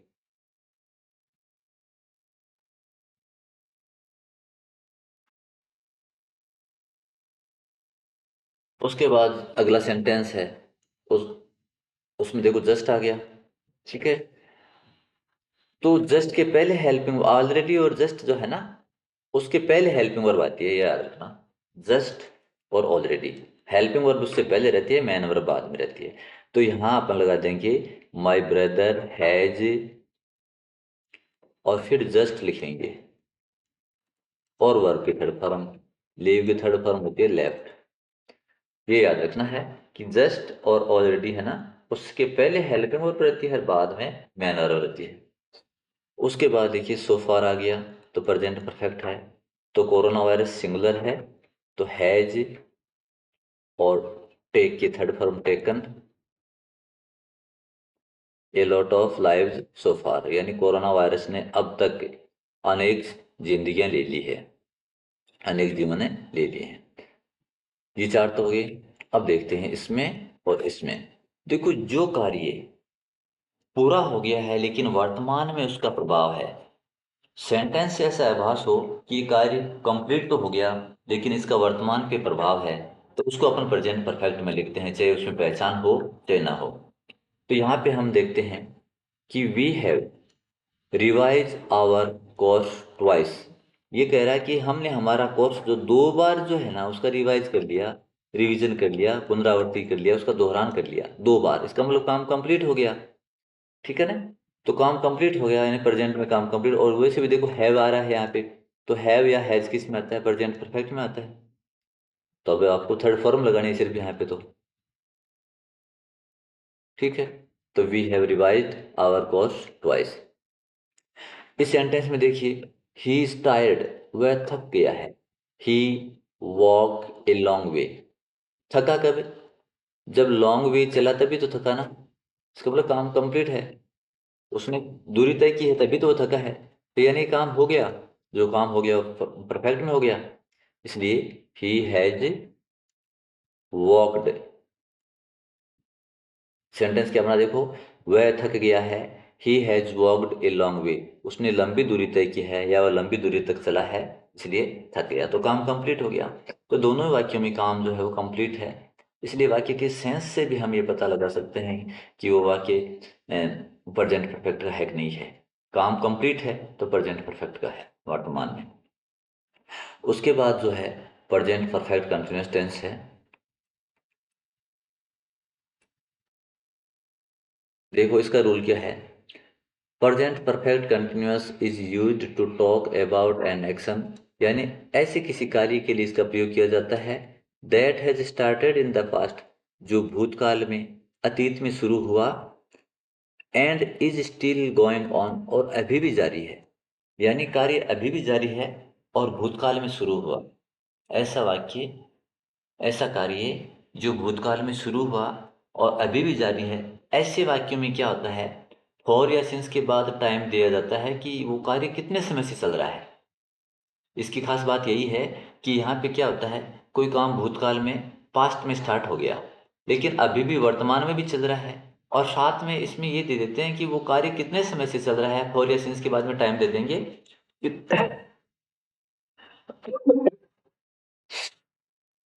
कितने समय से वो काम चल रहा है, तो वो प्रेजेंट परफेक्ट कंटिन्यूअस टेंस होगा। अब देखिए फॉर के बाद जो है ना, फॉर क्या है, period, before period of time, यानी फॉर के बाद आपको जो है ना काउंटिंग मिलेगी, जैसे 1 2 3 4 5 6 7 8 9 10 11 ऐसे, और आगे टाइम मिलेगा। क्या मिलेगा, फॉर के बाद आपको गिनती मिलेगी, 1 2 3 4 5 6 7 8 9 10 ऐसे, फिर कोई ना कोई टाइम मिलेगा, जैसे यहाँ पे 2 years हो गया, 10 days हो गया, 3 hours हो गया, तो फॉर वाला है। और सिंस के बाद आपको जो क्या होता है, पॉइंट ऑफ टाइम होता है, डेफिनेट टाइम होता है, जैसे मॉर्निंग है, इवनिंग है, फ्राइडे है, संडे मंडे कोई भी आ गया, कोई भी वर्ष आ गया, कोई भी दिनांक आ गई, कोई भी महीना आ गया, ये सब है। आपको सिर्फ ये ध्यान रखना है कि उस वाक्य में फॉर के बाद में टाइम है क्या, उस वाक्य में सिंस के बाद में टाइम है क्या, उस वाक्य में देखो फॉर के बाद टाइम है, उस वाक्य में देखो सिंस के बाद टाइम है, उस वाक्य में देखिए फॉर के बाद टाइम है, उस वाक्य में देखिए फॉर के बाद टाइम है। तो आपको ये ध्यान रखना है कि उस वाक्य में फॉर या सिंस के बाद टाइम है क्या। एक बात और ध्यान रखना है कि ये ध्यान रखना कि उस वाक्य में कोई पास्ट का संकेत तो नहीं है। अगर उसमें पास्ट का या फ्यूचर का कोई संकेत नहीं है तो प्रेजेंट परफेक्ट कंटिन्यूअस टेंस ही है। ठीक है, यानी जिस वाक्य में सिंस या फॉर के बाद में टाइम हो, उसमें पास्ट या फ्यूचर का कोई संकेत नहीं है, इसका मतलब वो प्रेजेंट परफेक्ट कंटिन्यूअस टेंस है। अब है सेंटेंस लेते हैं, देखो। She practice drama for a week, यानी एक सप्ताह से वो ड्रामा जो है उसकी प्रैक्टिस कर रही है। तो काम शुरू कब हुआ? एक सप्ताह पहले, और अभी भी चल रहा है। फॉर या सिंस के बाद में टाइम आ गया। तो आपको हैज बिन या हैव बिन में से देना है सब्जेक्ट के अनुसार। हैज बिन हो गया, सिंगुलर है इसलिए, और वर्ब में आईएनजी लग जाएगा, प्रैक्टाइजिंग प्रैक्टिसिंग। ठीक है, नेक्स्ट में देखो। अब यहाँ पे आप कंफ्यूजन मत कर लेना। देखो, ये यस्टरडे अगर अकेला आता है तो ये पास्ट इंडेफिनेट का संकेत होता है। यस्टरडे अगर अकेला आता है तो ये पास्ट इंडेफिनेट का संकेत होता है। लेकिन यहाँ पे देखो सिंस के बाद यस्टरडे आया है, तो सिंस के बाद में टाइम, आप इसको ऐसे देखो कि सिंस के बाद में टाइम है, सिंस या फॉर के बाद में टाइम है, तो प्रेजेंट परफेक्ट कंटिन्यूअस। इसलिए आई के साथ हैव बिन, और वर्ब में आईएनजी लग जाएगा, रीडिंग। नेक्स्ट, यहाँ भी देखिए फॉर और लास्ट प्लस टाइम अगर आता है, लास्ट प्लस टाइम आता है तो पास्ट इंडेफिनेट टेंस होता है। ध्यान रखना, यस्टरडे और लास्ट प्लस टाइम ये पास्ट इंडेफिनेट होते हैं। लेकिन आप देखो उसके पहले सिंस या फोर है क्या। अगर उनके पहले सिंस या फोर है तो इसका मतलब वो प्रेजेंट परफेक्ट कंटिन्यूअस टेंस है। ठीक है, तो राजू सिंगुलर है, इसलिए अपन ने कर दिया उसका हैज बिन, और वर्ब में आईएनजी लगा देंगे, वर्किंग कर देंगे। नेक्स्ट इसमें देखिए फिर यस्टरडे आ गया, तो यस्टरडे तो पास्ट इंडेफिनिट का संकेत होता है, लेकिन सिंस या फॉर के बाद में टाइम है, तो ये प्रेजेंट परफेक्ट कंटिन्यूअस टेंस हो गया। तो इट के साथ हैज आ गया, बिन, और वर्ब में आईएनजी, रनिंग। ठीक है, अब नेक्स्ट देखिए यहाँ पे फॉर के बाद में ए फ्यू ईयर्स टाइम आ गया, तो present perfect continuous. The prices of the things, देखो प्लूरल है, यानी चीजों की कीमतें, तो प्लूरल है। प्राइसेस ऑफ द थिंग्स यानी चीजों या वस्तुओं की कीमतें, प्लूरल है, इसलिए हैव आ जाएगा, हैव बिन, और वर्ब में आईएनजी, इंक्रीजिंग हो जाएगा, इंक्रीजिंग, आईएनजी लगा दो, ई उठा के। और नेक्स्ट देखिए, अभी आप ये मत देखना कि लास्ट प्लस टाइम है। लास्ट प्लस टाइम तो पास्ट इंडेफिनिट में होता है, लेकिन फॉर या सिंस के बाद में लास्ट आ जाए, यस्टरडे आ जाए, तो वो आपको फॉर सिंस वाला नियम ही लगाना है। उसको ये समझना कि फॉर या सिंस के बाद में टाइम है। ठीक है, तो फॉर और सिंस के बाद में टाइम है तो प्रेजेंट परफेक्ट कंटिन्यूअस हो गया। फार्मर सिंगुलर है, इसलिए हैज और बिन, और वर्ब में आईएनजी लग जाएगा, लिविंग, ई हट जाएगा, लास्ट में ई होता था उसको उठा के आईएनजी लगा दो। ये हो गया अपना प्रेजेंट परफेक्ट कंटिन्यूअस से टेंस। उसके बाद देखिए आइए past indefinite tense, past continuous, past perfect और past perfect continuous. Same present indefinite tense की तरह पास्ट इंडेफिनिट टेंस होता है, सिंपल पास्ट टेंस होता है। यहाँ पे देखो क्या है, प्रेजेंट इंडेफिनिट में हमने देखा कि उस टेंस की दो हेल्पिंग वर्ब है, डू और डज, और इस टेंस में एक हेल्पिंग वर्ब है, डिड। ये हेल्पिंग वर्ब तभी यूज होती है जब सेंटेंस इंटरोगेटिव यानी प्रश्नवाचक हो, या सेंटेंस नेगेटिव हो यानी नकारात्मक हो, तब ही अपन हेल्पिंग वर्ब इसमें डिड का प्रयोग करेंगे, और प्रेजेंट इंडेफिनिट में हम डू डज का प्रयोग करेंगे। लेकिन यदि वाक्य अफर्मेटिव है तो इस टेंस में हम डिड का प्रयोग नहीं करेंगे, और प्रेजेंट इंडेफिनिट में हम डू डज का प्रयोग नहीं करेंगे। ठीक है, जब हम डिड का प्रयोग कर लेते हैं इंटरोगेटिव या नेगेटिव सेंटेंस में, तो उसके बाद जो मेन वर्ब है वो फर्स्ट फॉर्म लगेगी। ठीक है, और मान लो वाक्य अफर्मेटिव है तो अपने को डिड का प्रयोग तो करना ही नहीं है, तब सिर्फ मेन वर्ब लगानी है, तो मेन वर्ब की सेकंड फॉर्म लगेगी। ठीक है, तो जो हमारे 12 टेंस हैं उसमें दो टेंस ही ऐसे हैं, एक प्रेजेंट इंडेफिनिट टेंस और एक पास्ट इंडेफिनिट टेंस, जिसमें इंटरोगेटिव और नेगेटिव सेंटेंस होता है तभी हम हेल्पिंग वर्ब यूज करते हैं। अगर अफर्मेटिव सेंटेंस होता है तो उसमें हम हेल्पिंग वर्ब यूज नहीं करते, केवल मेन वर्ब यूज करते हैं। बाकी की जो 10 टेंस हैं उनमें चाहे वाक्य अफर्मेटिव हो, चाहे नेगेटिव हो, चाहे इंटरोगेटिव हो, हम हेल्पिंग वर्ब भी यूज करेंगे और मेन वर्ब की फॉर्म भी यूज करेंगे। ठीक है। अब नेक्स्ट जो है पास्ट कंटिन्यूअस। पास्ट कंटिन्यूअस में हमारे पास दो हेल्पिंग वर्ब है, एक है वॉज और एक है वर। अब जब हमारा subject I, he, she, it या सिंगुलर नाउन है तो हम वॉज लगाएंगे, और हमारा subject we, you, they plural noun है तो हम वर लगाएंगे, और उसके बाद मेन वर्ब की फर्स्ट फॉर्म में कंटिन्यूअस तो आईएनजी जोड़ देंगे। पास्ट परफेक्ट जो है उसकी हेल्पिंग वर्ब हेड है, एक ही ऐसे सब्जेक्ट कुछ ही हो सबके साथ यही लग जाएगी, और मेन वर्ब की थर्ड फॉर्म लग जाएगी। और पास्ट परफेक्ट कंटिन्यूअस है तो हेड जो है ना पास्ट परफेक्ट, उसमें बिन जोड़ दो तो पास्ट परफेक्ट कंटिन्यूअस की हेल्पिंग वर्ब बन जाती है, और इसमें मेन वर्ब की फर्स्ट फॉर्म में आईएनजी लग जाएगा।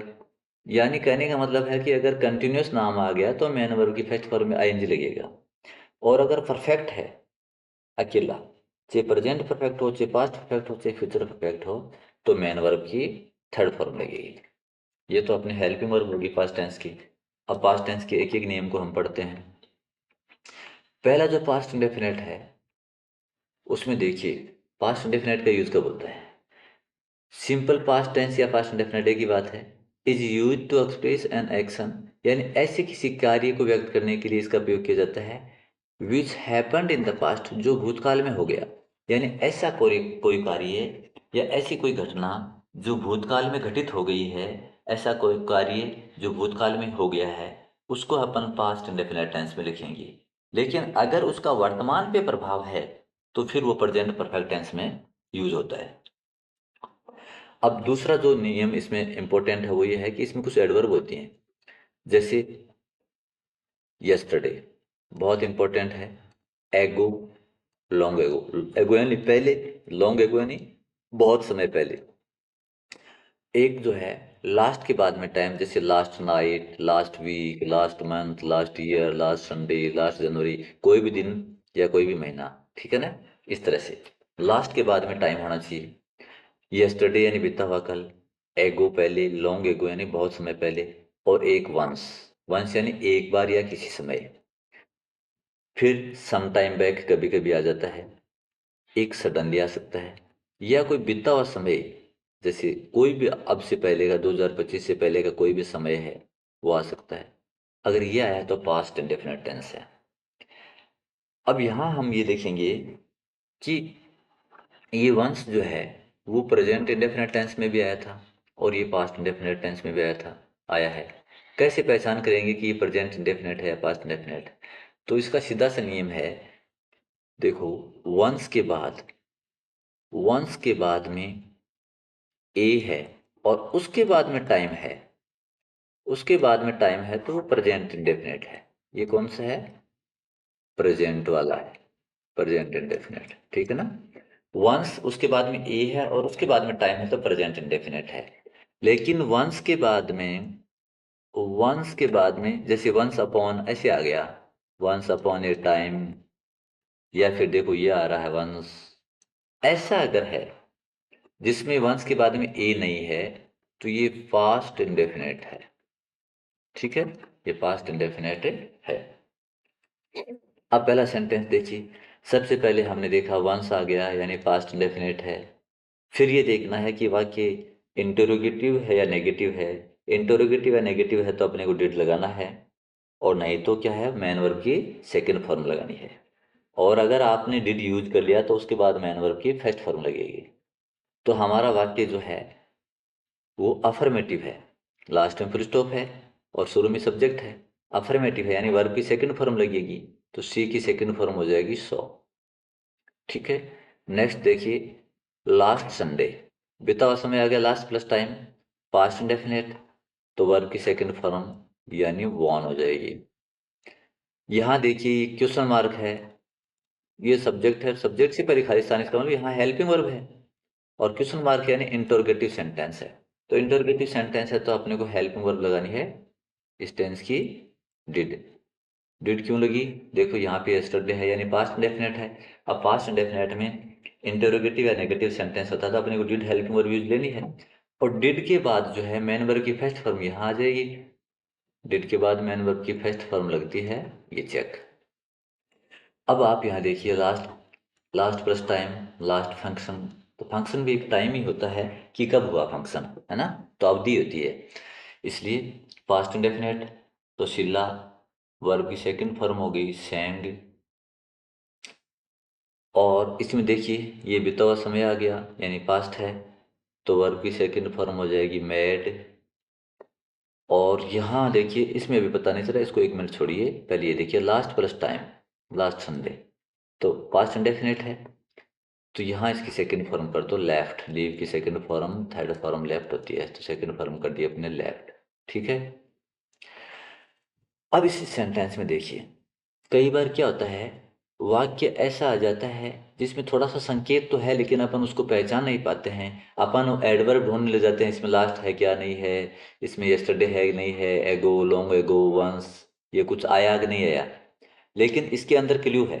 देखिए आई blank T and went out, यानी एक ही वाक्य में देखिए यहाँ पे देखो वर्ब एक और दिए है, एक वर्ब ये है, दो वर्ब दिए हैं। तो ये वर्ब देखिए कौन सा टेंस में है, ये गो की सेकंड फॉर्म है। देखो गो की सेकंड फॉर्म है यानी सेकंड फॉर्म का वाक्य है पास्ट इंडेफिनेट में। इसका मतलब ये वाक्य पास्ट इंडेफिनेट का है, क्योंकि नियम क्या होता है कि अगर कोई पास्ट का वाक्य है तो उसमें प्रेजेंट या फ्यूचर का टेंस नहीं आ सकता, फिर उसमें पास्ट वाले में पास्ट ही आ सकता है। इसका मतलब यहाँ पे क्या है, आई टुक टी, आई टुक टी मैंने चाय ली, एंड वेंट आउट और बाहर चला गया। ठीक है। ऐसे इसमें भी देखो संकेत आप देखना चाहो तो यहाँ देखो वर्ब की सेकंड फॉर्म है, इसलिए यहाँ वर्ब की सेकंड फॉर्म आएगी। लेकिन यहाँ तो इससे भी पता चल रहा है कि लास्ट प्लस टाइम है, इसलिए वर्ब की सेकंड फॉर्म आ गई। ठीक है। Next past continuous tense. अब पास्ट कंटिन्यूअस टेंस में देखो past continuous tense is used to express an action which was happening in the past at a certain time, यानी भूतकाल में किसी समय वो काम चल रहा था, ऐसा कोई कार्य जो भूतकाल में किसी समय चल रहा था। यहाँ पे ये तीन चार एडवर्ब हैं, इनको याद रखना है। At that time, at that moment, then और दोज डेज अगर आया है तो वो पास्ट कंटिन्यूअस टेंस है। At that time, at that moment, then और दोज डेज अगर आया है तो पास्ट कंटिन्यूअस है। उसके अलावा जो इम्पोर्टेंट रूल है वो ये है, एग्जाम में इसी से प्रश्न आता है हर बार। रूल क्या है, देखो वेहन या वाहिल, ये दो कंजक्शन है जोड़ने वाले वाक्यों को। तो वेहन या वाहिल उस वाक्य में आपको या तो शुरू में मिलेगा या आपको बीच में मिलेगा, और उस वाक्य में दो क्लोज होंगे। यानी ऐसा वाक्य, क्लोज का मतलब उपवाक्य, ऐसा वाक्य जिसमें शुरू में विहन या वाइल हो या बीच में विहन या वाइल है और दो उसमें क्लोज होंगे। तो हमें क्या करना है, हमें ये देखना है कि क्या उन दोनों क्लोजों में कार्य चल रहा था। अगर दोनों क्लोजों में कार्य चल रहा था तो दोनों में ही पास्ट कंटिन्यूअस टेंस का प्रयोग होगा, यानी वाज या वर लगाओ और वर्ब में आईएनजी जोड़ो। लेकिन कभी कभी क्या होता है कि जैसे एक काम तो चल रहा था और दूसरा काम जो है या कार्य या कोई घटना है वो बीच में हो गई, तो जो कार्य चल रहा था वो तो पास्ट कंटिन्यूअस में होगा, लेकिन जो काम या घटना बीच में हुई ना वो पास्ट इंडेफिनिट टेंस में लिखी जाती है, यानी वर्ब की सेकंड फॉर्म में लिखी जाती है। ये रूल नंबर 3 है। तो देखिए यदि किसी वाक्य में दो क्लोजेज हों यानी दो वाक्य हों और वो वेहन वाहिल से जुड़े हुए हों, यदि दोनों क्लोजेज में कार्य भूतकाल में एक साथ चल रहा था, दोनों कार्य साथ साथ चल रहे थे, तो दोनों क्लोज में पास्ट कंटिन्यूअस टेंस का प्रयोग हो जाएगा। लेकिन यदि एक कार्य भूतकाल में जारी था यानी चल रहा था और दूसरा कोई कार्य या घटना उस दौरान बीच में हो गई, तो जो कार्य चल रहा था ना वो तो पास्ट कंटिन्यूअस में होगा, लेकिन जो कार्य या घटना बीच में हुई ना वो पास्ट इंडेफिनिट यानी वर्ब की सेकंड फॉर्म में होगी। ठीक है। अब एग्जाम्पल देखते हैं। इसमें हमें उस सेंटेंस का अर्थ लगाने पे ही पता चलेगा कि वो काम चल रहा था या बीच में हुआ। जैसे फर्स्ट सेंटेंस देखिए आप, पहले तो आपको ये देखना है कि वेहन वाइल है क्या। देखो सभी वाक्यों में देखो वेहन, वाइल, वेहन, वाइल, वेहन, वेहन, ये वेहन बीच में, ये वेहन बीच में, वेहन बीच में, वाइल शुरू में, और वहन शुरू में, यानी दोनों क्लोज के बीच में वहन या वाइल आ सकता है या स्टार्टिंग में वहन वाइल आ सकता है। तो अब अपने को ये देखना कि रूल नंबर 3 लागू होगा। अब देखिए, व्हेन आई कॉल्ड हिम, जब मैंने उसे पुकारा या फोन किया, ठीक है ना, कॉल यानी पुकारना भी होता है, फोन करना भी होता है। जब मैंने उसे पुकारा तो ही टेक ए बात, टेक ए बात यानी स्नान करना। अब आप देख लो कि स्नान करने का टाइम ज्यादा लगता है या कम लगता है। स्नान करने में तो थोड़ा समय लगता है, समय लगता है, इसका मतलब काम चल रहा था और काम तुरंत हो जाता है, इसका मतलब वो पास्ट इंडेफिनिट है। तो हमने यहाँ देखा कि जब मैंने उसे पुकारा तो वह स्नान कर रहा था, यानी पास्ट इंडेफिनिट है। तो पास्ट इंडेफिनिट तो वाज वर्ब में से एक लगाया और वर्ब में आईएनजी जोड़ दिया, तो ई हटा गया, आईएनजी जोड़ दो। नेक्स्ट सेंटेंस देखो, he cut vegetable when mother shouted, जब माँ ने, माँ चीखी ना, जब माँ चीखी तो वह, अब वेजिटेबल काटने का काम सेकंडों में होता है, थोड़ा टाइम लगता है, तो उसमें थोड़ा टाइम लगता है, टाइम लगता है, इसका मतलब पास्ट कंटिन्यूस है वो। तो he was cutting, C U double T कर दो I N G, she was cutting vegetables, कि वह सब्जी काट रही थी जब माँ चिल्लाई। नेक्स्ट देखिए, आई सा हिम, मैंने उसे देखा, कब देखा, वाइल ही, जब वह सड़क, अब सड़क पार कर रहा था, है ना, सड़क पार करने में थोड़ा समय तो लगा ही है ना उसको, तो ये काम चल रहा था, तब उसने इसे देखा। तो जब मैंने उसे देखा तो वह सड़क क्रॉस कर रहा था, सड़क पार कर रहा था, यानी पास्ट कंटिन्यूअस। तो ही वॉज क्रॉसिंग, इसका आपको अर्थ लगाने से पता चलेगा कि वो काम चल रहा था या बीच में हुआ। नेक्स्ट सेंटेंस देखिए, व्हेन द बेल रेंग, जब घंटी बजी, I speak to my teacher, मैं मेरे टीचर से बोला है, मैं टीचर से बात कर रहा था। तो क्लियर है कि टीचर से बात कर रहा था जब घंटी बजी उस समय। तो when the bell rang I was speaking to my teacher, जब घंटी बजी मैं मेरे शिक्षक से बात कर रहा था।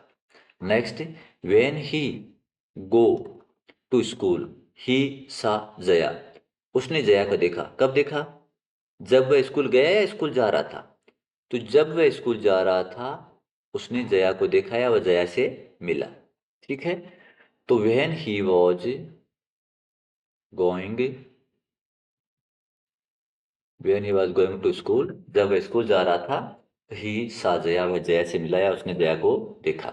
Next, I knocked the door, मैंने दरवाजा खटखटाया, when she talk on mobile phone, जब वह मोबाइल फोन पे बात कर रही थी, यानी ये काम चल रहा था।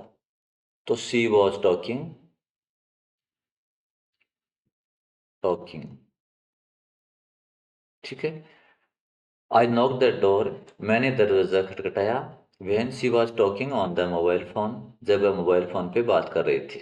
Next, Lata for exams when we visited her, जब जब हम उससे मिले तो लता क्या कर रही थी, परीक्षाओं की क्या कर रही थी, तैयारी कर रही थी, यानी पास्ट कंटिन्यूअस। तो Lata was preparing, preparing for exams. Next, he fly a kite when the accident took place यानी होना, घटित होना, जब एक्सीडेंट हुआ तो वह पतंग उड़ा रहा था। तो he was flying A kite, वह पतंग उड़ा रहा था जब एक्सीडेंट हुआ। While he cross road he fell down, वह गिर गया। तो जब वह सड़क पार कर रहा था तो वह गिर गया, फेल डाउन यानी गिरना, क्रॉस यानी पार करना। तो जब वह सड़क पार कर रहा था, यानी when he was crossing the road, जब वह सड़क पार कर रहा था, ही फेल डाउन, वह गिर गया। Next, when I was going to school, जब मैं स्कूल जा रहा था तो आई साई स्नेक, मैंने एक सांप देखा। तो ये काम चल रहा था, ये घटना बीच में, सांप तो अचानक से दिखा बीच में। तो जो काम अचानक से हुआ, जो घटना बीच में हुई, उसमें वर्ब की सेकंड फॉर्म यानी पास्ट डेफिनेट। तो when I was going to school, जब मैं स्कूल जा रहा था तो आई सा ए स्नेक, मैंने एक सांप देखा। अब नेक्स्ट जो है पास्ट परफेक्ट टेंस। तो यहां पे देखो, describes an action completed before a certain moment in the past। यानी भूतकाल में किसी समय से पहले कोई काम पूरा हो गया, भूतकाल का काम, और किसी निश्चित समय से पहले ही वो काम पूरा हो गया। इसमें देखो सीधा सा नियम ये है कि आपको आफ्टर या बिफोर, ये दो एडवर्ब हैं, ये या तो वाक्य के बीच में मिलेंगे, ऐसे वाक्य में भी दो क्लोज मिलेगी, और एग्जाम में निश्चित रूप से यही बिफोर या आफ्टर का सेंटेंस आता है, 100% आता है। आपको या तो दोनों क्लोज के बीच में उस वाक्य में दो क्लोज होंगी, दोनों क्लोज के बीच आपको बिफोर या आफ्टर मिलेगा, या कई बार क्या होता है स्टार्टिंग में भी बिफोर या आफ्टर मिल जाता है। जैसे यहाँ पे आफ्टर शुरू में है, और यहाँ पे देखो बिफोर बीच में है, यहाँ पे देखिए बिफोर बीच में है, या इसमें देखो बिफोर या वहन, इसमें देखो वहन, और इसमें वहन। अब देखो ज्यादातर तो यही होता है कि बिफोर या आफ्टर से, ठीक है, वाक्य के शुरू में या बीच में आता है, और दो क्लोज होती है उसमें।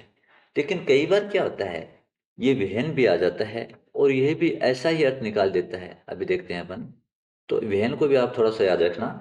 वैसे ज्यादातर तो क्या है, विहन और वैल वाले वाक्य है ना, उनमें अभी जो अपने पास्ट कंटिन्यूस का नियम पढ़ा था ना, कि एक वाक्य में पास्ट कंटिन्यूस, दूसरे में पास्ट इंडेफिनेट हो सकता है, या दोनों वाक्यों में पास्ट कंटिन्यूस होता है, वही लगता है। लेकिन कभी कभी वाक्य का अर्थ देख लेना कि क्या उसमें काम किसी काम से पहले हो गया है, क्या काम पहले हो गया तो ये हो सकता है, देखना।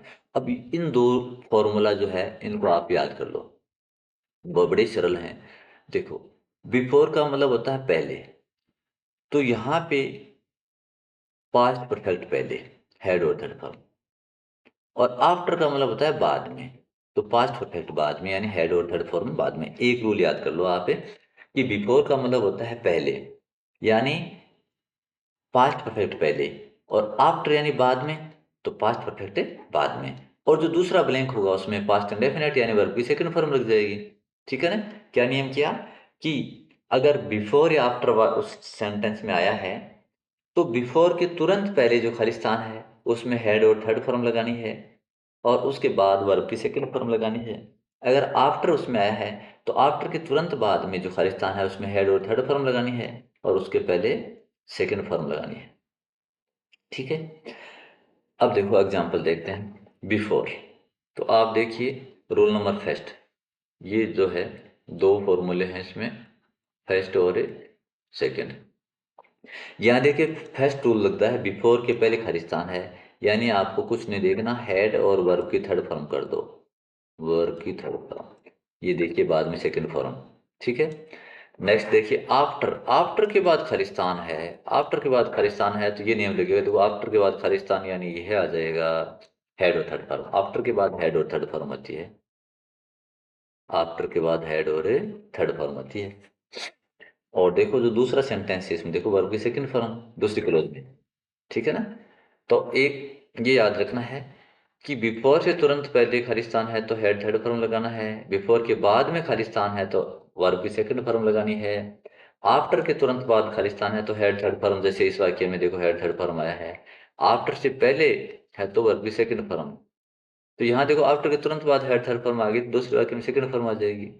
ऐसे ही यहाँ देखो बिफोर है, तो बिफोर के बाद देखो वर्ब की सेकंड फॉर्म है, तो बिफोर से पहले हेड और थर्ड फॉर्म, हेड और थर्ड फॉर्म, हेड और third form, post pond. Next, अब देखिए इन तीन वाक्यों का अपन अर्थ लगाते हैं, क्योंकि इनमें वहन भी आ गया, तो अपन देखते हैं कि इसका अर्थ क्या निकलता है।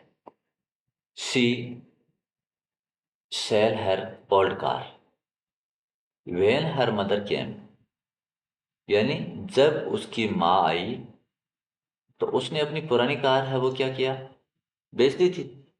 यानी काम कंप्लीट है पास्ट में, इसलिए पास्ट परफेक्ट आ गया, जो काम पहले हुआ।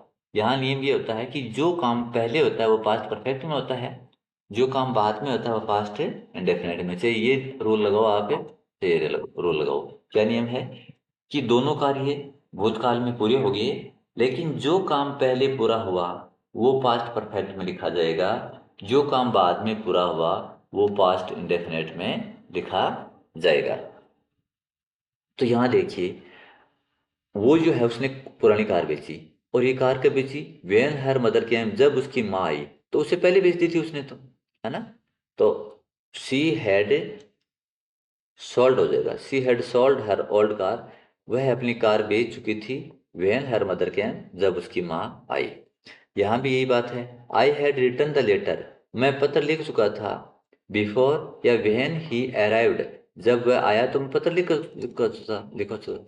यानी ये काम पहले हो गया, तो जो काम पहले हुआ पास्ट परफेक्ट में, जो बाद में हुआ पास्ट इंडेफिनेट में। तो ये बाद में कौन सा, पत्र पहले लिखा। Next, when he reach the stadium, the match had started, तो मैच है ना वो शुरू हो गया था, और वो जो स्टेडियम में पहुंचा था वो बाद में पहुंचा। तो जो काम बाद में हुआ पास्ट इंडेफिनेट में, और ये काम पहले शुरू हुआ तो पास्ट परफेक्ट में, ये है। तो ज़्यादातर इसमें क्या है, आफ्टर या बिफोर से ही क्लोज आती है, 10th क्लास में, 9th क्लास में, 11th क्लास में। लेकिन कभी कभी क्या है, कंपटीशन के लिहाज से उसमें वहन भी दे देते हैं, तो आपको ये देखना है कि जो काम पहले पूरा हुआ उसको पास्ट परफेक्ट में करना है, यानी हेड और थर्ड फॉर्म में करना है। जो काम बाद में पूरा हुआ उसको पास्ट इंडेफिनेट यानी वर्ब की सेकंड फॉर्म में कंप्लीट करना है। अब नेक्स्ट सेंटेंस, इस सेंटेंस का एग्जाम में बहुत कम यूज होता है, लेकिन फिर भी हम देख लेते हैं। देखो, यहाँ पे आपको क्या है, दो क्लोज मिलेगी।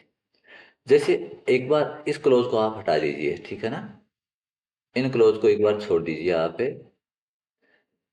और इसमें जो है इस क्लोज को छोड़ दीजिए, इसको छोड़ दिया एक बार, इसमें इसको छोड़ दिया, और इसमें इसको छोड़ दिया, ठीक है ना। जो मैंने राउंड लगाया है उसको एक बार छोड़ दो आप, मान लो ये है ही नहीं सेंटेंस है। तो पहला सेंटेंस अपना हो जाता है, आई खालिस्तान चेस फॉर 2 आवर्स। फॉर के बाद में टाइम, अगर उस वाक्य में प्रेजेंट या पास्ट का कोई संकेत नहीं, फ्यूचर या पास्ट का कोई संकेत नहीं होता है, तो प्रेजेंट परफेक्ट कंटिन्यूस होता है। तो अगर ये वाक्य आई से लेकर यहाँ तक होता ना, तो इस वाक्य में अपन प्रेजेंट परफेक्ट कंटिन्यूस टेंस का प्रयोग करते, यानी हैज बीन या हैव बीन, और वर्ब में आईएनजी लगा देते, ऐसे इसमें, ठीक है ना। अगर ये नहीं होता, वो क्लोज नहीं होती, तो अपन यहाँ हैज बीन या हैव बीन लगाते यहाँ पे, और आईएनजी। ऐसे इसमें होता कि अगर ये आगे वाला वाक्य नहीं होता, तो देखो फॉर के बाद में टाइम, यहाँ फॉर के बाद टाइम, और यहाँ देखो फॉर के बाद में टाइम। तो फॉर या सिंस के बाद में टाइम है, तो अपन प्रेजेंट परफेक्ट कंटिन्यूअस टेंस का प्रयोग करते। लेकिन यहाँ पे क्या है, एक क्लोज और दे दी, जो ये कह रही है कि ये क्लोज है वो पास्ट में है। यहाँ पे देखिए ये क्लोज जो है पास्ट में है, और यहाँ पे देखिए ये क्लोज पास्ट में है। तो ये याद रखना कि सिंस या फॉर वाले वाक्य में टाइम दिया हुआ होता है, लेकिन उसके साथ कोई पास्ट की क्लोज है, तो वो फिर पास्ट परफेक्ट कंटिन्यूअस हो जाएगा, बस इतना ध्यान रखना है, ठीक है। यानी ऐसा कोई वाक्य जिसमें दो क्लोज हों, और उसमें सिंस या फॉर के बाद टाइम है, तो परफेक्ट कंटिन्यूअस तो करना है, लेकिन प्रेजेंट वाला करना है, पास्ट वाला करना है, कौन सा करना है। इसका यह है कि दूसरी क्लोज में अगर पास्ट टेंस है, तो उसमें पास्ट परफेक्ट कंटिन्यूअस करना, और अगर उसमें एक ही क्लोज है, दूसरी क्लोज ही नहीं है, तो प्रेजेंट परफेक्ट कंटिन्यूअस हो जाएगा। इसलिए यहाँ देखिए, वेन शी कॉल्ड मी, जब उसने मुझे पुकारा, तो I had been playing chess for 2 hours, तो मैं 2 घंटे से चेस खेल रहा था, ठीक है। वेन द बेल रिंग है, तो रैंग हो जाएगा, जब घंटी बजी, जब घंटी बजी, पास्ट इंडेफिनिट, जब घंटी बजी। She had been cooking food for an hour, तो वह 1 घंटे से भोजन पका रही थी, तो पास्ट परफेक्ट कंटिन्यूस हो गया। और इसमें देखिए, water had been flowing, sorry, FLOWING, flowing, water had been flowing for many days, कई दिनों से पानी बह रहा था। When they repaired the pipe, जब उन्होंने पाइप की मरम्मत की, तो कई दिनों से पानी बह रहा था। तो ऐसे वाक्यों में दो क्लोज मिलेंगे, एग्जाम में बहुत कम पूछा जाता है। आगे देखिए, future indefinite, future continuous, future perfect और future perfect continuous. Future indefinite की हेल्पिंग वर्ब देखो, शैल और विल होती है। फ्यूचर कंटिन्यूस की शैल भी और विल भी होती है। फ्यूचर परफेक्ट की शैल हैव और विल हैव होती है। और फ्यूचर परफेक्ट कंटिन्यूस की शैल हैव बीन और will have been helping verb होती है। ठीक है। अब सब्जेक्ट जब आई या वी हो, सब्जेक्ट जब आई या वी हो तो आपको शैल लगाना है। अन्य कोई भी सब्जेक्ट हो, he she it, singular noun plural noun, कोई भी सब्जेक्ट हो तो उनके साथ आपको विल लगाना है। ऐसे ही इन तीनों में है कि आपका सब्जेक्ट आई या वी है तो आपको शैल भी लगाना है, अन्य कोई भी सब्जेक्ट हो तो आपको विल भी लगाना है। ऐसे फ्यूचर परफेक्ट में आई और वी सब्जेक्ट है तो शैल हैव लगाना है, अन्य कोई सब्जेक्ट हो तो विल हैव लगाना है। और ऐसे ही फ्यूचर परफेक्ट कंटिन्यूअस टेंस में होगा, आई और वी है तो आपको शैल हैव बीन लगाना है, अन्य कोई भी सब्जेक्ट है तो विल हैव बीन लगाना है। अब फ्यूचर इंडेफिनिट की जो मेन वर्ब है वो फर्स्ट फॉर्म होती है, शैल या विल के बाद वर्ब की फर्स्ट फॉर्म। और फ्यूचर कंटिन्यूअस जो है उसमें जो है मेन वर्ब की फर्स्ट फॉर्म में आईएनजी, फ्यूचर परफेक्ट में मेन वर्ब की थर्ड फॉर्म, और फ्यूचर परफेक्ट कंटिन्यूअस में मेन वर्ब की फर्स्ट फॉर्म में आईएनजी। अब आपने 12 टेंस जो है उनकी हेल्पिंग वर्ब मेन वर्ब देखी, बहुत आसान है। अगर कोई भी परफेक्ट टेंस है जैसे present perfect, past perfect, future perfect, तो मेन वर्ब की थर्ड फॉर्म आएगी। अगर कोई भी कंटिन्यूस टेंस है जैसे present continuous, present perfect continuous, past continuous, past perfect continuous, और फ्यूचर कंटिन्यूस और फ्यूचर परफेक्ट कंटिन्यूस, तो मेन वर्ब की फर्स्ट फॉर्म में आईएनजी आएगी। तो 6 टेंसों में मेन वर्ब की फर्स्ट फॉर्म में आईएनजी आ गया, 3 टेंसों में मेन वर्ब की थर्ड फॉर्म आ गई, फ्यूचर इंडेफिनेट में वर्ब की फर्स्ट फॉर्म, प्रेजेंट इंडेफिनेट में डू और डज के बाद वर्ब की फर्स्ट फॉर्म, और अगर वाक्य साधारण है तो मेन वर्ब की फर्स्ट फॉर्म या उसमें ऐसे लगता है। पास्ट इंडेफिनेट में डिड आता है तो वर्ब की फर्स्ट फॉर्म, और डिड नहीं आता तो वर्ब की सेकंड फॉर्म। ठीक है। तो ये इसका नियम है। अब इनके रूल्स देख लेते हैं। फ्यूचर इंडेफिनेट में देखो दो हेल्पिंग वर्ब है, सेल और विल, सेल और विल। ठीक है ना। आई और वी के साथ सेल आएगा, अन्य सब के साथ विल आ जाएगा, मेन वर्ब की फर्स्ट फॉर्म। प्रयोग कब करते हैं देखो, अगर वाक्य में टुमारो हो यानी आने वाला कल, या नेक्स्ट के बाद में टाइम हो, जैसे अपन ने देखा था कि लास्ट के बाद में टाइम है, लास्ट के बाद में टाइम है तो पास्ट इंडेफिनेट, तो वो क्या था, पास्ट इंडेफिनेट था। ठीक है ना। नेक्स्ट के बाद में टाइम, लेकिन लास्ट के बाद में टाइम है तो पास्ट इंडेफिनेट, लेकिन नेक्स्ट के बाद में टाइम है तो वो फ्यूचर इंडेफिनेट होगा। जैसे next morning, next day, next week, next month, next year, next Sunday Monday Tuesday, next January February March, ऐसे नेक्स्ट के बाद में कोई भी टाइम बहुत इंपॉर्टेंट है, टुमारो और नेक्स्ट के बाद में टाइम। उसके बाद देखो टुडे या टू नाइट आ सकता है, एक इन फ्यूचर यानी भविष्य का कोई टाइम आ सकता है, या फिर दिस के बाद में टाइम आ सकता है, जैसे this morning, this evening, this month, this year, या कोई फ्यूचर का टाइम आ गया जैसे 2027, 2050, है ना। ऐसे मेन जो है दो हैं, एक तो टुमारो और एक नेक्स्ट बाद में टाइम। उसके बाद में कभी कभी क्या है, टू नाइट या टुडे भी आ सकता है, ये भी फ्यूचर इंडेफिनिट का संकेत करते हैं। इन फ्यूचर आ सकता है, या फिर जिसके बाद में टाइम या कोई भविष्य का टाइम दिया हुआ हो। अब एग्जांपल देखते हैं। देखो पहले एग्जांपल में नेक्स्ट प्लस टाइम जो अपने अभी देखा, देखो नेक्स्ट प्लस टाइम। दूसरा एग्जांपल में देखो टुमारो आ गया। तीसरे को एक बार छोड़िए। चौथे में देखो इन फ्यूचर, ये देखो इन फ्यूचर यहाँ पे इन फ्यूचर। ठीक है। पांचवे में देखो, एक बार इसको भी छोड़ दो थोड़ी देर के लिए। ठीक है। छठे को भी एक बार थोड़ी देर के लिए छोड़ दो। ठीक है। और सातवें में देखो फ्यूचर का टाइम, ये देखिए फ्यूचर टाइम। ठीक है ना। तो पहले इनको कर लेते हैं अपन, जिनमें आपको क्लियर पता चल रहा है कि इसमें फ्यूचर इंडेफिनिट टेंस है। तो ये देखो फ्यूचर इंडेफिनिट का संकेत, तो आवर क्लास, तो आई और वी होता तो सेल लगाते, नहीं तो विल लगाएंगे। तो आवर क्लास विल और वर्ब की फर्स्ट फॉर्म। ठीक है। ओके। दूसरा देखिए टुमारो आ गया, फ्यूचर इंडेफिनिट, आई है तो सेल लगाएंगे और वर्ब की फर्स्ट फॉर्म। नेक्स्ट इसको छोड़ो तीसरे को। चौथा देखो, चौथे में देखो इन फ्यूचर आ गया यानी फ्यूचर इंडेफिनिट है, तो द पुलिस आई और वी के साथ शैल, बाकी के साथ है विल। द पुलिस विल, और बी,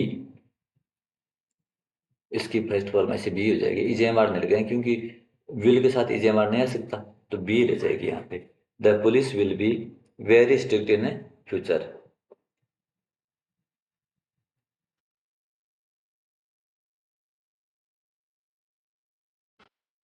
तो सेवंथ है उसमें।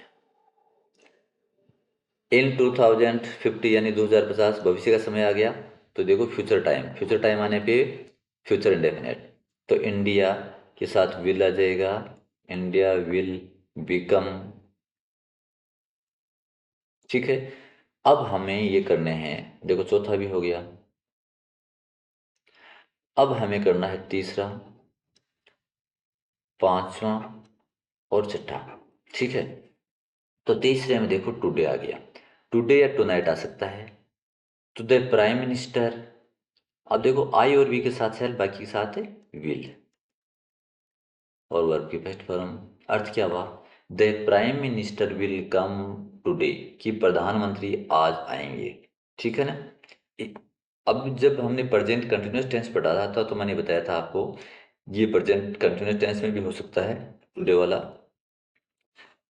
कैसे हो जाएगा, the prime minister is coming today, कि आज प्रधानमंत्री आ रहे हैं। दोनों ही सही हैं, लेकिन आप जो है इस तरह से आए तो फ्यूचर इंडेफिनेट करना ज़्यादा अच्छा रहेगा, ठीक है। नेक्स्ट, ये टू नाइट वाला देखिए, ये भी मैंने बताया था कि ये जो है फ्यूचर इंडेफिनेट और प्रेजेंट कंटिन्यूस दोनों में ही आ सकता है। टू नाइट वाला, टुडे टू नाइट, टुडे यानी आज का दिन, और टू नाइट यानी आज की रात। अब देखिए छठा, आई, और यहां अपन कर देंगे विल यानी सेल, आई के साथ सेल हो गया ना। आई सेल और वर्ब की फर्स्ट फॉर्म ये भी, I shall be in Japan tonight, यानी आज रात को मैं जापान में होऊंगा। आज रात को मैं कहाँ होऊंगा, जापान में, ठीक है। तो ये फ्यूचर इंडेफिनिट में हो जाएगा, क्योंकि इसमें प्रेजेंट कंटिन्यूस नहीं करेंगे अपन, क्योंकि फिर ये बीइंग हो जाता है, बीइंग नहीं करना अपने, ठीक है। अब ये देखिए, दिस के बाद में टाइम, ठीक है, यानी she buy a car this year, वह इस वर्ष एक कार खरीदेगी, खरीदेगी है ना इस वर्ष। दिस के बाद में टाइम टाइम आ जाए तो फ्यूचर इंडेफिनिट हो सकता है आराम से, कोई दिक्कत नहीं है। तो सी विल बाई एक न्यू कार दिस ईयर, वह इस वर्ष एक नई कार खरीदेगी। अब नेक्स्ट देखिए, फ्यूचर कंटिन्यूअस में हेल्पिंग वर्ब शैल बी या विल बी, आई और वी के साथ शैल बी और अन्य के साथ विल बी, और मेन वर्ब में आईएनजी लग जाएगा। इस टेंस का देखो प्रयोग, आपने देखा होगा कि एट दिस टाइम और eight this moment present continuous में आया था। हमने देखा था कि कुछ वाक्यों में एट दिस टाइम या एट दिस मोमेंट था, तो अपने प्रेजेंट कंटिन्यूस किया था। तो यहाँ फ्यूचर कंटिन्यूस क्यों कर रहे हैं, देखना। अगर ये तो आए हैं वाक्य के अंदर, वाक्य के अंदर ये तो आए हैं, लेकिन साथ में उसमें टुमारो या नेक्स्ट प्लस टाइम या कोई फ्यूचर का टाइम है, तो अपने को फ्यूचर कंटिन्यूस करना है, फिर प्रेजेंट कंटिन्यूस नहीं करना है। फिर सुन लो, कि अगर वाक्य में एट दिस टाइम या एट दिस मोमेंट है और आगे ये नहीं है, ये आगे नहीं है, तो अपने को प्रेजेंट कंटिन्यूस करना है। लेकिन उसी वाक्य के अंदर इनमें से कोई है, एट दिस टाइम या एट दिस मोमेंट, साथ में टुमारो या फिर नेक्स्ट प्लस टाइम, जैसे next week, next month, next year, next night, next day, ऐसे हो, या कोई फ्यूचर का टाइम है। अगर साथ में फ्यूचर का टाइम भी है तो अपने को फ्यूचर कंटिन्यूस करना है। अब जैसे इस वाक्य में आप देखिए, एक बार जो है ना, इस नेक्स्ट संडे को आप छोड़ दीजिए, नेक्स्ट संडे को छोड़ते ही इसको हटा दोगे ना, तो एट दिस टाइम यानी प्रेजेंट कंटिन्यूस टेंस हो जाएगा इसमें। लेकिन इसके साथ अगर नेक्स्ट प्लस टाइम आ गया तो फ्यूचर कंटिन्यूस कर देना। तो सेल और बी और वर्ब में आईएनजी, ट्रेवलिंग, डबल एल चलेगा। इसमें देखो, इसको एक बार टुमारो को हटा दो आप, तो eight this time present continuous में होता है। अब टुमारो ये फ्यूचर का संकेत है, तो फ्यूचर कंटिन्यूस करना है, यानी प्रेजेंट इंडेफिनेट का संकेत भी हो और फ्यूचर का भी संकेत हो, तो फ्यूचर कंटिन्यूस करना है। तो सी विल बी कुकिंग, ऐसे इसमें देखिए, इस वाक्य में देखो एट दिस टाइम आ गया। अब अगर ये नहीं होता ना टुमारो, टुमारो वाला पार्ट नहीं होता तो प्रेजेंट कंटिन्यूअस करते, लेकिन देखो टुमारो भी है साथ में और एट दिस टाइम या एट दिस मोमेंट है तो फ्यूचर कंटिन्यूअस हो जाएगा। यानी आई शैल बी और एंटरटेनिंग आई एन जी लगा दो इसके आगे। ठीक है, एंटरटेनिंग यानी मनोरंजन करना। अब नेक्स्ट देखिए फ्यूचर परफेक्ट। फ्यूचर परफेक्ट में दो हेल्पिंग वर्ब है, शैल हैव और विल हैव। आई और वी के साथ शैल हैव आ जाएगा, अन्य सारे सब्जेक्ट जो है उनके साथ विल हैव आ जाएगा, और परफेक्ट टेंस है इसलिए मेन वर्ब की थर्ड फॉर्म। इसमें आपको ये ध्यान रखना है, देखो इस टेंस का प्रयोग ऐसे कार्य के लिए होता है जो भविष्य में किसी निर्धारित समय तक समाप्त हो चुकेगा। निर्धारित समय तक यानी इस आगे भविष्य में इस टाइम तक वो काम हो जाएगा, ऐसे वाक्यों के लिए। प्राय ऐसे वाक्य में क्या आता है, देखो या तो शुरू में या अंत में एक तो बाई प्लस टाइम या बाय द एंड और उसके बाद में टाइम, ये आपको ध्यान रखना है। ऐसे वाक्यों में निश्चित रूप से या तो बाय के बाद में टाइम मिलेगा या बाय द एंड ऑफ उसके बाद टाइम मिलेगा। वो या तो शुरू में हो सकता है या लास्ट में हो सकता है। अब फर्स्ट सेंटेंस में देखिए by plus time evening time हो गया, ये देखो by the end of plus time, ये देखो बाई प्लस टाइम, और ये देखो बाई प्लस टाइम, और ये देखो बाई प्लस टाइम, और ये देखो बाई प्लस टाइम। तो आपको ध्यान रखना है कि उस सेंटेंस में बाई प्लस टाइम हो या फिर बाई के बाद बाई द एंड ऑफ उसके बाद टाइम हो। अब देखिए अपन एक और देखते हैं कि अगर जो तीसरा सेंटेंस है उसमें अगर ये बाई नहीं होता, बाई नहीं होता तो टुमारो, बाई नहीं होती तो फ्यूचर इंडेफिनेट बन गया टुमारो की वजह से, और यहाँ बाई नहीं होता चौथे में सिर्फ नेक्स्ट मंथ होता तो फ्यूचर इंडेफिनेट हो गया, और इसमें बाई नहीं होता तो ये फ्यूचर इंडेफिनेट हो गया। ठीक है ना, ऐसे ध्यान रखना है। तो बाई प्लस टाइम है ना। पहला sentence they finish their work by evening यानी शाम तक वे अपना काम समाप्त कर लेंगे, तो यहाँ हो जाएगा दे विल हैव और third form finished, finished. Next देखिए by the end of plus time यानी फ्यूचर परफेक्ट, तो शैल वी शैल हैव और थर्ड फॉर्म मैड। तीसरे में देखो by plus time by tomorrow, तो आई शैल हैव और थर्ड फॉर्म हो जाएगी फिनिश्ड, फिनिश्ड। ठीक है, और चौथे में देखो बाय प्लस टाइम, तो सी विल हैव रिवाइज्ड, रिवाइज्ड। पांचवी में देखो बाय प्लस टाइम, तो सीता विल हैव और फिनिश्ड थर्ड फॉर्म फिनिश्ड। और छठे में देखो बाय प्लस टाइम, तो यू विल हैव और रिच्ड एडी लगा दो इसके। ठीक है, ये हो जाएगा। अब नेक्स्ट जो है फ्यूचर परफेक्ट कंटिन्यूअस से टेंस, इसकी हेल्पिंग वर्ब है शैल हैव बीन और विल हैव बीन। तो आई और वी के साथ तो शैल हैव बीन आएगा, और अन्य कोई भी सब्जेक्ट होगा उसके साथ विल हैव बीन आएगा। मेन वर्ब की फर्स्ट फॉर्म में आईएनजी लग जाएगा। इस टेंस के वाक्यों में कार्य का भविष्य में किसी समय विशेष तक जारी रहना पाया जाता है तथा साथ ही कार्य शुरू होने का समय सिंस फॉर या ऑल के साथ दिया होता है। अब आपको देखो मोटा मोटा क्या याद रखना है, ये याद रखना है कि अगर किसी वाक्य में बाई प्लस टाइम हो या bye the end of time हो, अगर इतना ही है तो फ्यूचर परफेक्ट है। लेकिन इनके साथ अगर उस वाक्य में सिंस या फॉर या ऑल उसके बाद में टाइम, इनके बाद में अगर टाइम है साथ में ये भी हो और ये भी हो तो फ्यूचर परफेक्ट कंटिन्यूअस है। फिर से देख लो, अगर किसी वाक्य में बाय प्लस टाइम या bye the end of time अगर ये है तो वो फ्यूचर परफेक्ट होता है। लेकिन बाय प्लस टाइम या bye the end of time के साथ साथ सिंस या फॉर या ऑल के बाद में टाइम भी है तो वो फ्यूचर परफेक्ट कंटिन्यूअस टेंस हो जाएगा। बस ये नियम है। एग्जाम्पल देखिए, यहां देखिए इस वाक्य के अंदर by the end of plus time आ गया। लेकिन आगे देखिए फॉर या सिंस के बाद में भी टाइम है, इसका मतलब फ्यूचर परफेक्ट कंटिन्यूस है।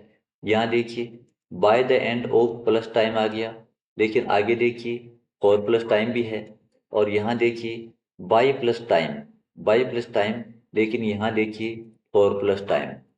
और इस तरह से ये तीन सेंटेंस तो ये हो गया कि इनमें दोनों आ रहे हैं, तो फ्यूचर परफेक्ट कंटिन्यूस हो गया। तो आई के साथ सेल, हैव और बिन, ये तो हेल्पिंग वर्ब लगा दी, और वो मेन वर्ब की फर्स्ट फॉर्म में आईएनजी जोड़ दिया, आई शैल हैव बीन वर्किंग। और इसमें देखो ही के साथ विल, हैव और बिन और राइटिंग, WRI, ये उठा दो, आईएनजी लगा दो। इसमें देखो आई के साथ सेल आता है, शैल हैव बिन, और ये स्टे है, आईएनजी लगा दो, स्टेइंग, आईएनजी लगा दो। ठीक है। अब देखिए नेक्स्ट जो है फोर्थ, आई राइट ऑल डे लॉन्ग। अब देखिए all day long, all day long यानी दिन भर, ठीक है। राइट हैंड लिखना, दिन भर लिखेगा यानी काम दिन भर जारी रहेगा। और आगे देखिए उसमें जो मैंने ऊपर बताया ना, ये नियम यहाँ नहीं लग रहा है। देखो बाय प्लस टाइम या bye the end of time ये नहीं है, इसमें सिंस फॉर ऐसे नहीं है ना। लेकिन ये जरूर है ऑल प्लस टाइम। अब देखिए ऑल प्लस टाइम तो है, ठीक है। तो सिंस फॉर या ऑल के बाद में अगर टाइम है तो प्रेजेंट परफेक्ट कंटिन्यूअस हो जाता है। लेकिन आगे देखिए आप यहाँ फ्यूचर का संकेत भी दिया रहा है ना, नेक्स्ट मंडे, मंडे नेक्स्ट, तो नेक्स्ट है भविष्य का संकेत होता है। तो अगर सिंस या फॉर या ऑल के बाद में टाइम है तो वो प्रेजेंट परफेक्ट कंटिन्यूअस टेंस होता है। लेकिन उसी वाक्य में अगर कोई भविष्य का संकेत है, जैसे ये भविष्य का संकेत है मंडे नेक्स्ट है, तो भविष्य का संकेत है, इसका मतलब ये फ्यूचर परफेक्ट कंटिन्यूअस टेंस हो जाएगा। तो हो जाएगा आई शैल हैव बिन और राइटिंग, ये हट जाएगा और आईएनजी लग जाएगा। तो इस तरह से हम देखा कि हमारे जो मूल रूप से तीन टेंस हैं, प्रेजेंट पास्ट और फ्यूचर। प्रत्येक टेंस के चार चार भाग हैं, इंडेफिनेट, कंटिन्यूअस, परफेक्ट और परफेक्ट कंटिन्यूअस। कुल मिला के 12 टेंस हो गए। और निश्चित रूप से अगर इस वीडियो को आप शुरू से लेकर लास्ट तक देख लेते हैं और अच्छी तरह से समझ लेते हैं, तो मेरा दावा है कि आपका चाहे क्लास 10th बोर्ड हो, चाहे 9th हो, चाहे 11th हो, और लगभग सभी प्रतियोगी परीक्षाओं में 10th से संबंधित आपका कोई भी प्रश्न गलत हो ही नहीं सकता। और इसके बाद एक वीडियो जो है इसके बोर्ड एग्जाम्स में लगभग 10-15 साल के जो भी प्रश्न आए हुए हैं वो सारे सॉल्व्ड प्रश्न दिए जाएंगे। एक वीडियो वो देख लेना, एक वीडियो ये देख लेना। उसके बाद किसी भी हालत में आपका टेंस का प्रश्न जो है वो गलत हो ही नहीं सकता। अगर वीडियो अच्छा लगे तो लाइक कर देना और चैनल को सब्सक्राइब कर लेना अगले वीडियो के लिए। थैंक्स।